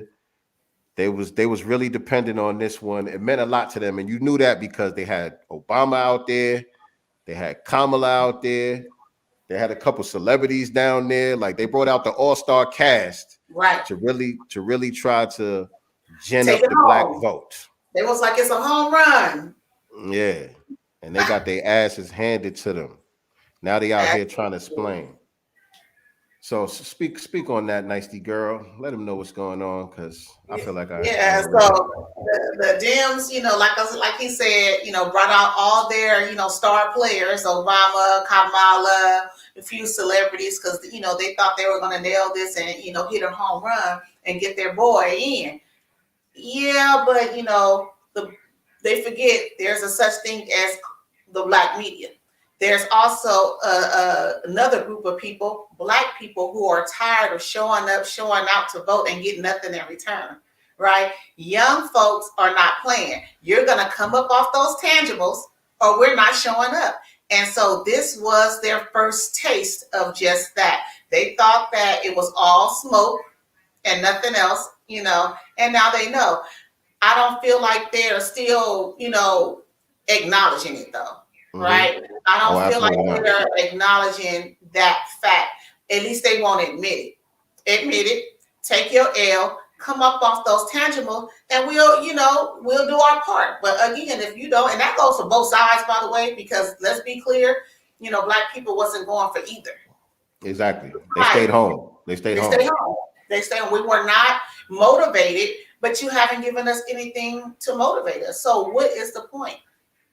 Shout out to Brother Merch Life in the chat, man. Appreciate you joining us, my brother. Merch Life is going to be on the Black Business Showcase one of these weeks coming up. I know you're on the schedule. Yeah, I think the 17th. All right. Shout out to Merch Life. But yeah, I actually I kind of question what Black people is really on too a little bit. Still, I'm kind of saying to myself, damn, is this a case of people are just fed up and they starting to get on code and they decided to just sit on their vote for this one to send a message? Or was this really some pushback because of the mandates? Because I feel like a lot of people is really feeling some type of way about these mandates because it's affecting their jobs, their schooling, their ability to move around freely and all of that stuff. And people just don't trust the so-called science, the way that they're telling us to. So I don't know if this was a pushback from that, or is it just the overall Democratic agenda that Black people starting to get more hip to and saying, nah, you know what, we're going to take our cues. You think it's both? I think it's both because I feel like, especially here where I am, I can't speak for everywhere else, but out here where I'm at, Black people is lining up for it, the juice, if you will. They got little, places lined up everywhere, and it's a whole lot of us. They're not getting it. But there's still that other group of people that's not for it, and I want the choice, right? I think it is a combination of both because look at the numbers. Let me get that for you as well because I did take a little screenshot. Of that. I believe that it's a combination of the mandates, but it's also that Black people are not motivated. We're not getting anything. So what is the point? I think I agree with you though. I think I agree with you too because I see a lot of Black people out here as well that's lining up to get the juice too. You know what I'm saying? I don't think Black people are as resistant as they're making it seem. I think more white people are really the ones that's like, man, I ain't taking that shit. You know what I'm saying? More than anybody else. You know what I mean? White people are the ones that's willing to risk their jobs and everything else because, again, most of them got something to fall back on. Right. I agree. I think it's a combination of both. I don't think that they're giving, Black media, their respect and their just due. Y'all gonna listen one day, because obviously Black media does have a pulse on what's going on in the real world. And if you want Black people support, you're going to either come up off them tangibles or you're going to do what we already see you're trying to do right now, which is make it okay for these illegals to vote and, giving them tangibles, assuming that they're going to stick by the, Democratic Party. But as Jason Black said, they're going to vote Democratic to start with once they get their cake up. And then once they get their cake up, they're going to start voting GOP because now they want to keep their cake. Now, so you still don't have them locked in no matter what. Exactly. I've said that for a while too. Like that's really a failed strategy because historically, especially the Latino vote has always been split. A lot of them vote for the Republicans. Right. Like damn near 50%. You know what I'm saying? So they really cannot depend on them the way that they have been able to depend on Black people. Black people have been voting as a block for the Democrats for 50 years. You know what I'm saying? Just like I seen a little bit of that. Well, I listened to a little bit of that broadcast from Jason Black, and he was talking about how back in 2013, the same governor, what's his name? The same guy that was going for governor. Damn, I don't even know his name, man. Shit. What's his name in the chat? Help me out. The guy that lost down there. The Democratic guy that just lost the election. It was his name, I don't know how to say his name. Terry McAuliffe. Yeah, McAuliffe, something like that. Yeah. Yeah. And so, yeah, he had pulled up the numbers from 2013 where he got like almost 90% of the Black vote. Right. Right after Obama won his second term, McAuliffe won almost 90% of the Black vote. Mm-hmm. And now it dropped all the way down to like low 80s, low 80%. So, you know what I mean? It's definitely a shift taking place in Black society. Yep. So it's not just the mandates. Numbers don't lie. They do. Black media definitely creating problems. TBA be having Roland Martin pissed. I see Yes. him under his tweets every day. Yeah, they be As a giving matter of Roland that fact, work. Professor Black Truth tweeted the other day, Terry McCoffey got 800,000 less votes than Jim Crow Joe did just a year ago. Youngkin got 300,000 less than Trump. Nobody switched to GOP. The GOP lost ground. What happened was them voters stayed home. I hope they, and he just went on, but basically, you know, them voters stayed at home. It was a combination of the mandates and Black folk staying at home. Period. Good point, Jackson. Good point, because that's why I keep saying this is good. All of the stuff that we are seeing is actually good for us, because it's getting more and more people on code, and it's getting more and more people to not have the ability to remain in denial about what's really going on out here. And so people have to, the lines are being drawn in the sand. The lines are being drawn in the sand. So just like I felt like it was good when Trump was in office, because he kept people on point and really paying attention to what's going on politically.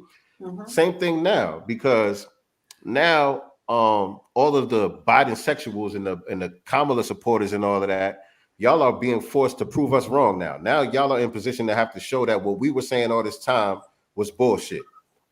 You know what I mean? Because doing that, they're hiding. They're not even trying. They're not proving us wrong. They can't prove us wrong. They literally have gone in hiding. Where y'all at? You know, you got Tanika Mallory. She's resorted to trolling. Facts. What's up with that? Come on now. They have lost ground. They know it. I believe they're behind the scenes, you know, strategizing and trying to come up with another symbolic talking points. Yeah, that's what they at with it right now. You know, they'll figure something out. They're already playing on our heartstrings with the, you know, young woman who, I guess, kids were in a fire. You know, they're sort of kind of trying to politicize that right now. And they said that she wasn't home, but she was actually at home. I believe her mother was there as well. And they're trying to charge her. They're trying to, where was it? No, unpack that whole story. Give us the context. So this sister, let me pull it up really quick. All 5 of her children died in a house fire. She tried to save her children, you know, during this house fire, and somehow the authorities are still trying to charge her with their deaths. Does not make any type of sense. They were not left alone. None of that. It was just a tragic situation, and unfortunately, all 5 of her children, you know, were lost.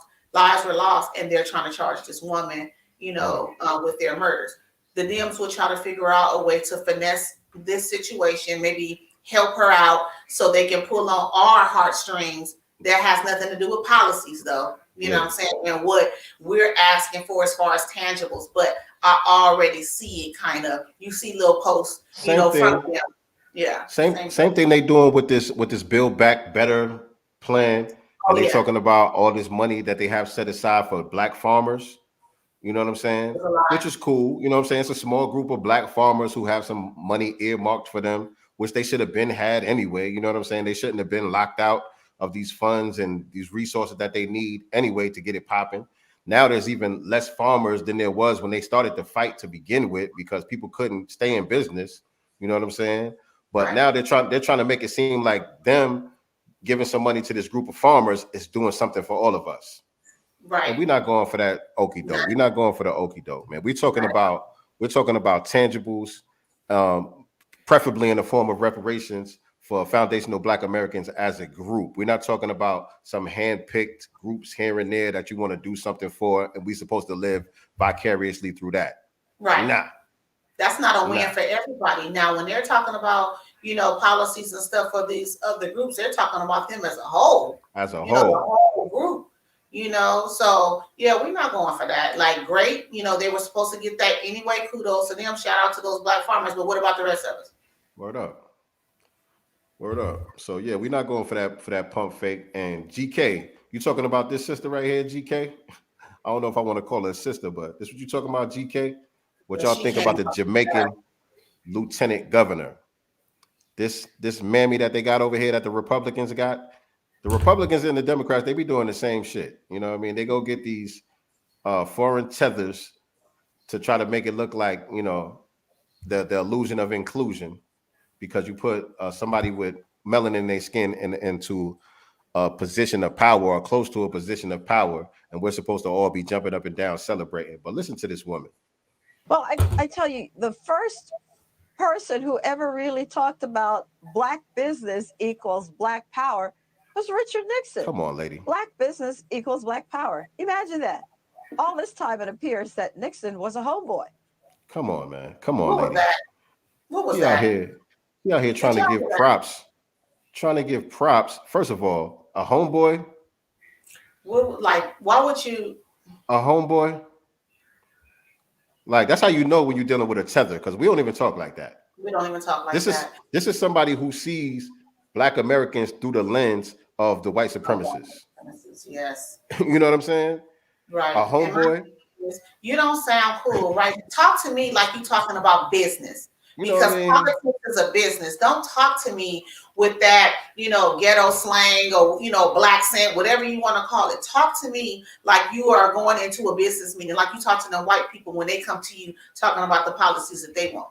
Don't come in here talking about homeboy, homegirl, let's dance the jig, all that. I don't need that. That doesn't move me. When it that was comes another thing.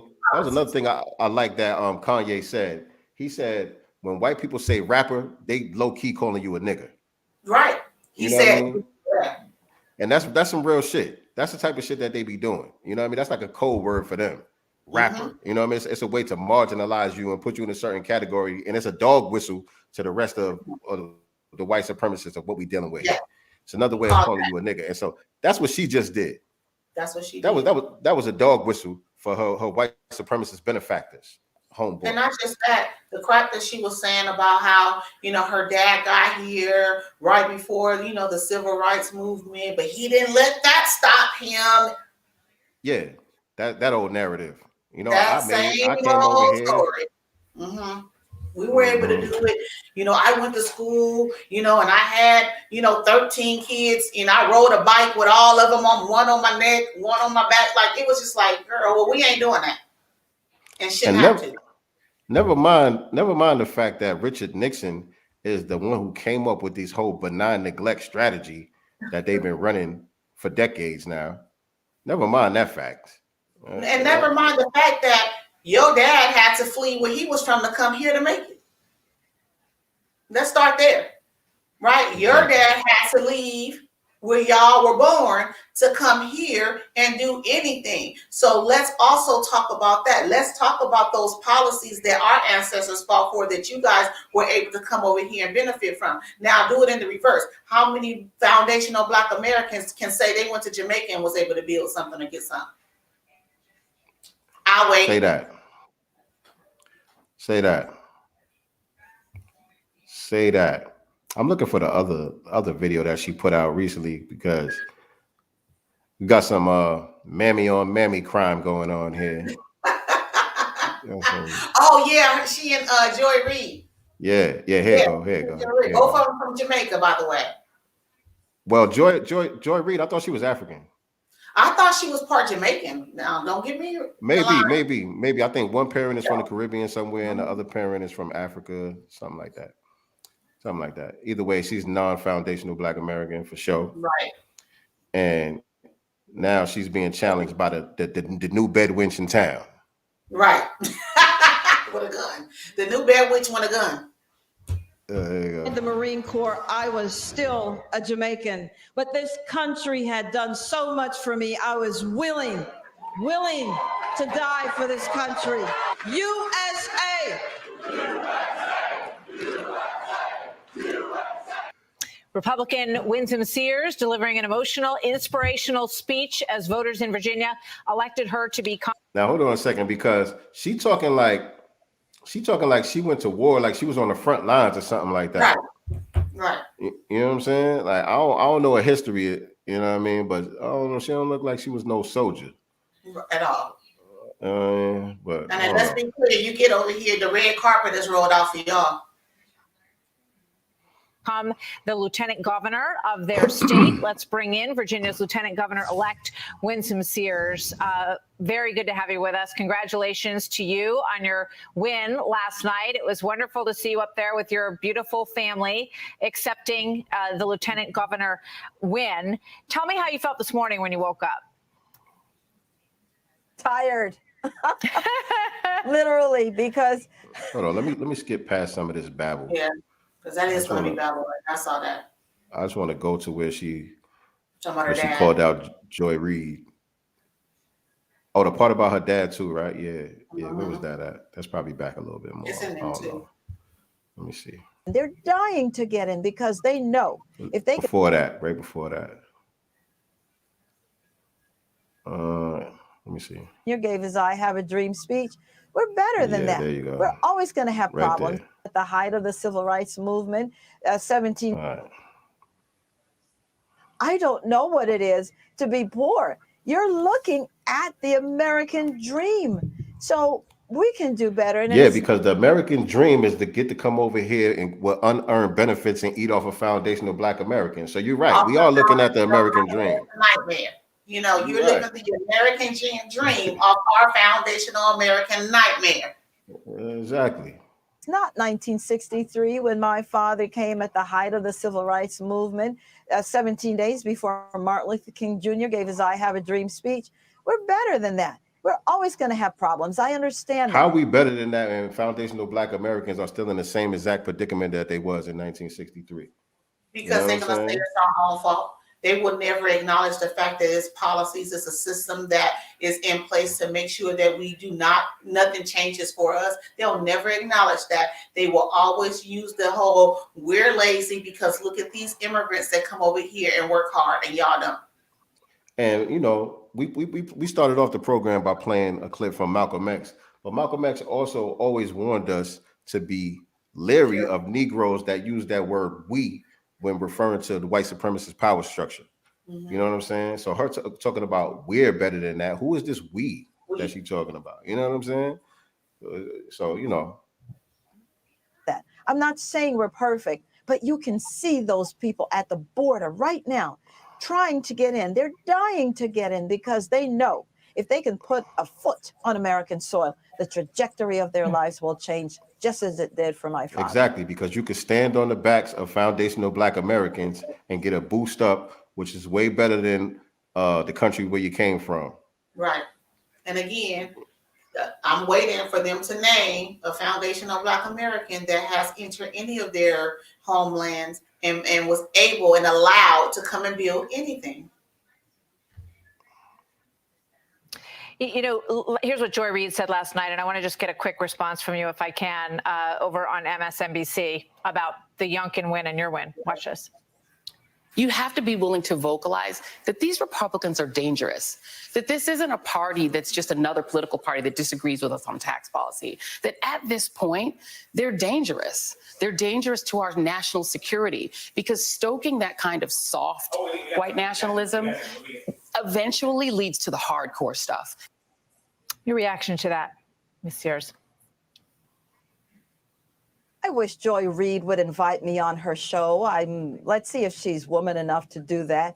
I'd go in a heartbeat and we have a real discussion without Joy speaking about me behind my back, if you will.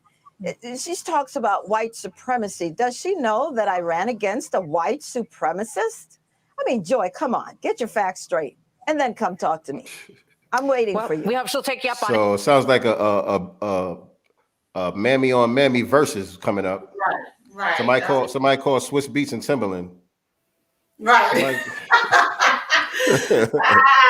Yeah, it's just, you know, again, I just feel like that's just part of it. Joy, you know, talks out her butt, you know, because she's a shield, and you know, I don't expect anything less of her. But I was just really thrown off by what this mammy was saying too. I was just like, like this is not good either way. Yeah, either way. It's hard to even decipher the bullshit when you know what I mean? When both sides is like, huh? She said what? And then she said what? I was like, ugh. Yeah. You know. Throw the whole mammy away. I I agree though when she said, "Do you know I ran against the white supremacists?" Okay, I'll give her a point, not a 3-pointer, but a point. You know, for that. But you know, you haven't. She's to me on that. You know, immigration stuff. If they can get a foot in, and this is a Republican. Like y'all, but I hope everybody's catching that. You know, I listen, you know, now the right way and listening to what they're saying, you know, not the babble, you know, the other little stuff they're throwing in.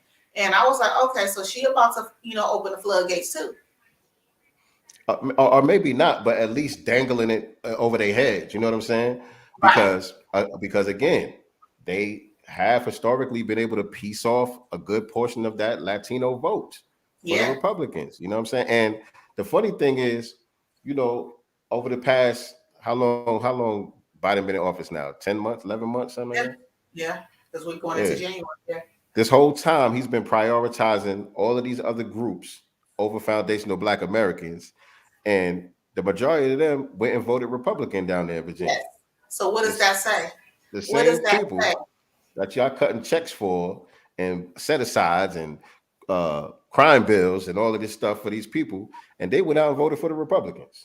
And the Asians don't even have like I can't even say a piece of a voting block. They really don't vote like that yet. You guys still gave their numbers are insignificant.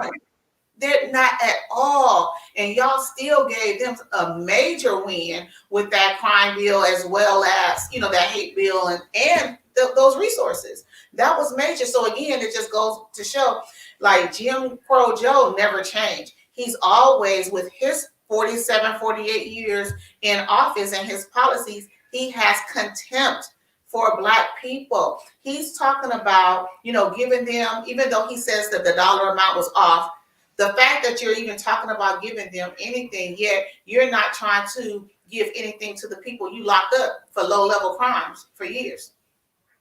Yeah. That's, you know what I'm saying? Like, you know, what about them being pulled away from their families? What about my daddy? You know, my uncles, my cousins, you know, the men that I needed growing up. You pulled them away from us too. So how do you plan on compensating us for what you specifically?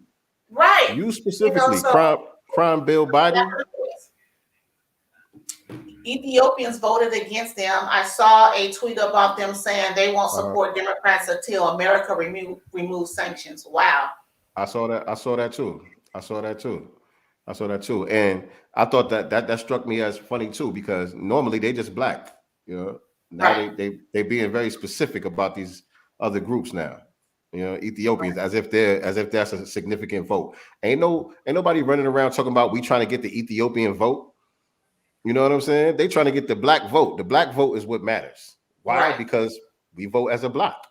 You know, we 13% as of the population, right?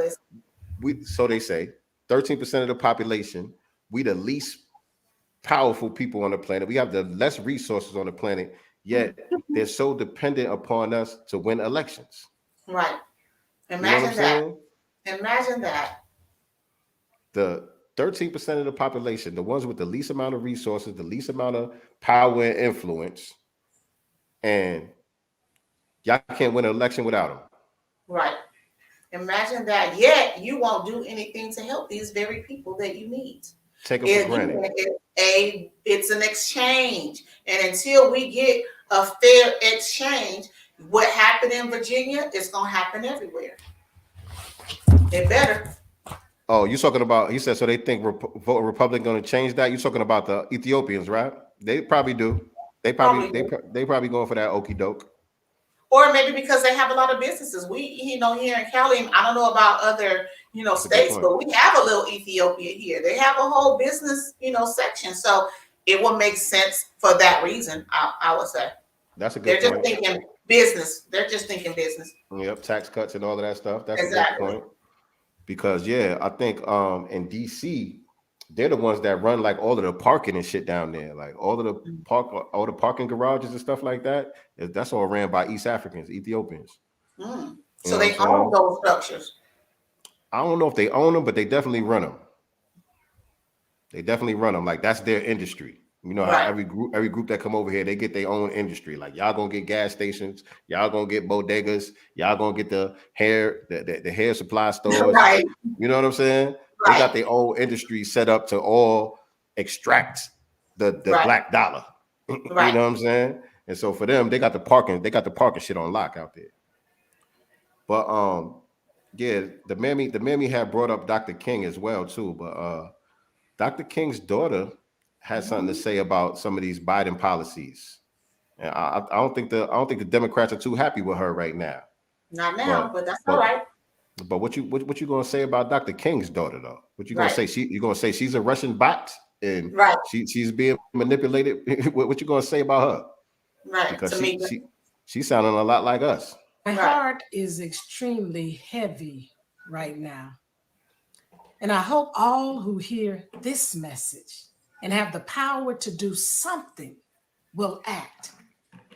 While I, like so many of you, care deeply for the families separated at our border and believe that assisting them is the just thing to do, I question how the president of this nation has it in his heart to consider this without also expressing and working to fulfill the need for reparations for Black people who have endured generations of physical and relational, psychological, legislative, and yes, economic trauma.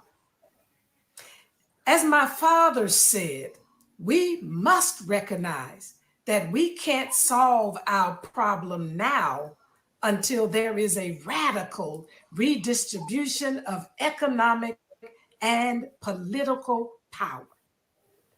This radical redistribution must include, in my words, comprehensive reparations for Black people. Specifically Black Americans. Foundational. You know what I'm saying? I agree with that 100%. Period. 100%. Period, point blank. And honestly, I think I have to only disagree with her.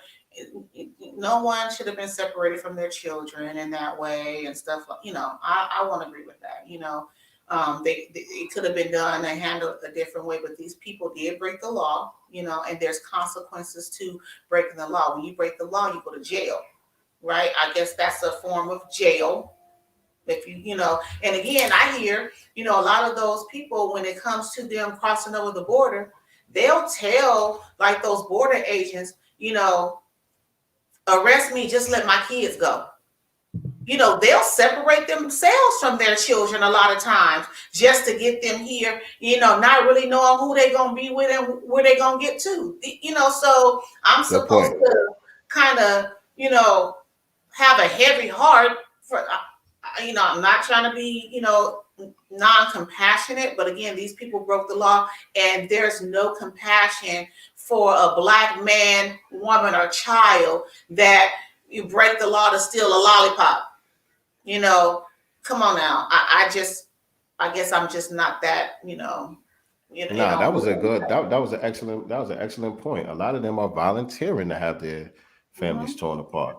And that's not just with the Latinos, because a lot of them do that in these African and Caribbean countries as well. Yeah. They'll just let any white person that show up take their kids if they think they're going to America. Right. You know what I'm saying? Patrol says that they'll tell them just, if I can't come in, are you going to just let my child go? Now you just going to let this 3-year-old go? Like, who they going with? You know what I'm saying? So you want them to get over here so bad that you're willing to separate yourself from them and not know when the next time you're going to see them or who they're going with. Facts. But I'm supposed to feel bad because they're in, this place. Yes, they were separated from their parents perhaps, but a lot of the parents were going to separate themselves anyway. A lot of them, they chose to be separate. As long as my child can get in America, that's fine with me. Man, that's a good point, Jackson, because nyctegur be posting a lot of shit first. I don't know what kind of Google alerts she got over there, but yeah, that's actually what made me reach out to you in the first place to do the show. because a lot of shit I was seeing on your page first. I've been trying to be in the know. I gotta be in the know. I was like, I don't know who this sister is, but she on point with it. Let me reach out. Right. Real talk. I'll be trying to be in the know because the thing is the problem too is we don't be up on information. And I remember when I first started to listen to Black media and stuff like that, that was one thing Tariq was really big on.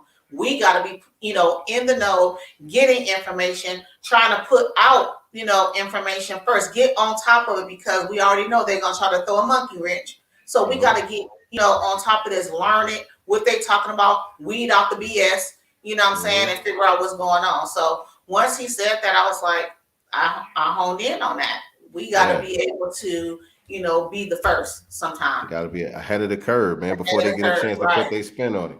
Exactly. Right, 100% before a lot of news sources. Facts. Right. Facts.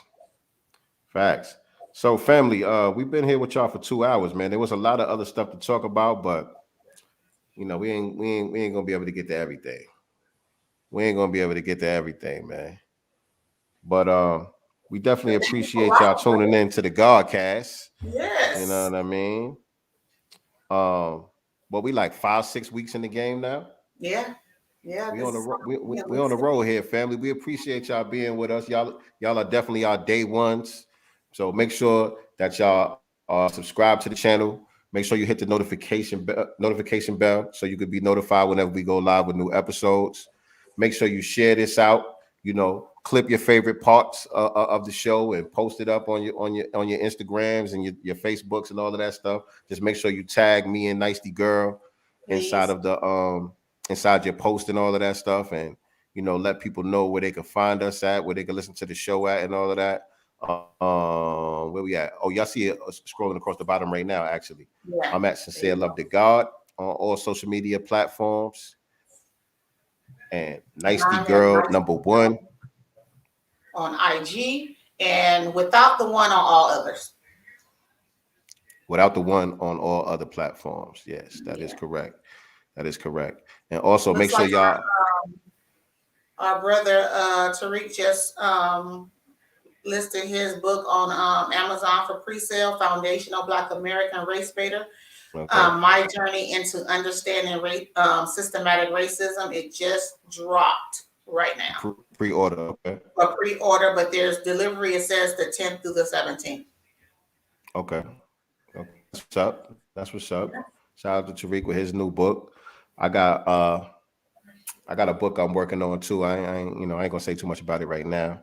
You know what I mean? I actually started working on it late last year, but I took a long hiatus from it, because I was doing other things. But I actually started back working on it, and y'all look forward to that as well. And so again, make sure y'all are following the links that our moderators are putting in the chat. SincereLoveToGod.com for all things Sincere Love to God. And you can visit KingByAnyMeans.com to get your merch just in time for the holidays, family. Got a couple t-shirts and hats available on there. I'm also working on a couple more merchandise pieces that's going to be dropping. I don't know if it's going to be in time for the holidays. We developing it right now. I'm working with an artist to get some stuff done for me, but that's going to take some time, for him to get it together. I want it to be right. I want it to be fly. You know what I'm saying? And so maybe Christmas time. I don't know if I'm gonna be able to be ready for Black Friday, but Christmas time, I might have some new merch ready for y'all. So make sure y'all look out for that as well. What's your Black business for the week? You got a Black business you want to give a shout out to? I'm shouting out myself, man. Y'all visit KingByAnyMeans.com and get that merch. I'm shouting you out. How about that? Yeah, I already shout out Tariq, so now I'm shouting you out. Thank you. Yeah. Thank you. Go get you a t-shirt. Or a master student hat or something. You know what I mean? Represent for the squad out here. You know what I mean? But again, look forward to some new stuff that's gonna be real fly that I got dropping, man. I'm working on some NFT stuff, all of that. You know what I mean? So big things coming for 2022. Big things coming for 2022. We're claiming it right now. Put it out in the atmosphere. Thank you. Thank you, sir. We appreciate you. We definitely appreciate you, man. That's our brother 4144 Theory, always showing love on the check-in and even supporting us monetarily as well. We definitely appreciate that. Cashapp tonight as well. You know what I mean? They go to Cash App right there for those of y'all that want to support the program with your money. You know, hit the Cash App. Sincere Love #7 and nyctegur without the L and the 1 on the Cash App. Just GUR on the end of that joint. But we definitely appreciate all the support. Definitely appreciate all the engagement. Everybody liking and sharing, all of that good stuff. Shout out to the moderators, always holding it down. B1 to the family. This week coming up, we got a double header actually for the rest of the month, right? Yeah, the rest of the month. Double for headers. the rest of November, y'all look forward to the Black Business Showcase. We're going to be every Wednesday and Thursday for the remainder of this month. Yeah. We got a packed schedule, you know what I mean? So we want to get people on. We didn't want to have people waiting too long to get they close up, you know what I mean? So we got a packed schedule for the month of November, and we got a couple of spots booked already for the month of December as well. So if you or anybody that you know that has a Black business that's interested in coming on the Black Business Showcase, please contact me or my sister nyctegur, you know, the Cali country girl. You know, hit her up on the gram. That's a shirt. We could that's definitely a shirt. See, there you go. There you go. Cali country. You know what I'm saying? That's a lot of stuff. That's not just a shirt. That's a whole merch line right there. Okay, now we cooking with gas. We here. We cooking with gas. All right. So yeah, man, just hit us up if you or anybody you know wants to get on the show to talk about your Black business. Again, look out for us the rest of this month every Wednesday and Thursday, 8 p.m. Eastern Standard Time, 5 p.m. Pacific Time, and we'll be back next Sunday for our regular broadcast to catch up on current events and important issues dealing with the Black community. Yay. Did I forget anything? Nope. I just want to thank everybody, every Black business that's been on the show, and all the ones that said yes, you know, to coming on the show, you know, because again, our platform is still growing. You know, a lot of them do have larger platforms, and yet they still, you know, are taking their time to come and sit with us, chop it up with you guys as well. So again, shout out to every Black business that has already done the show and the ones that are going to be doing the show coming up. We really, really appreciate all of that. All y'all. Absolutely. And Wednesday, I know we got Teray Avant. Teray yes. She's Vision Avant on Instagram. Mm-hmm. She's gonna be teaching us how to turn your book into 10,000 a month plus. So yes. That's gonna be a good conversation. Some real valuable information gonna be dropped on there. And if you don't got a book, you got a book. Trust me, you got a book. All of us got a book.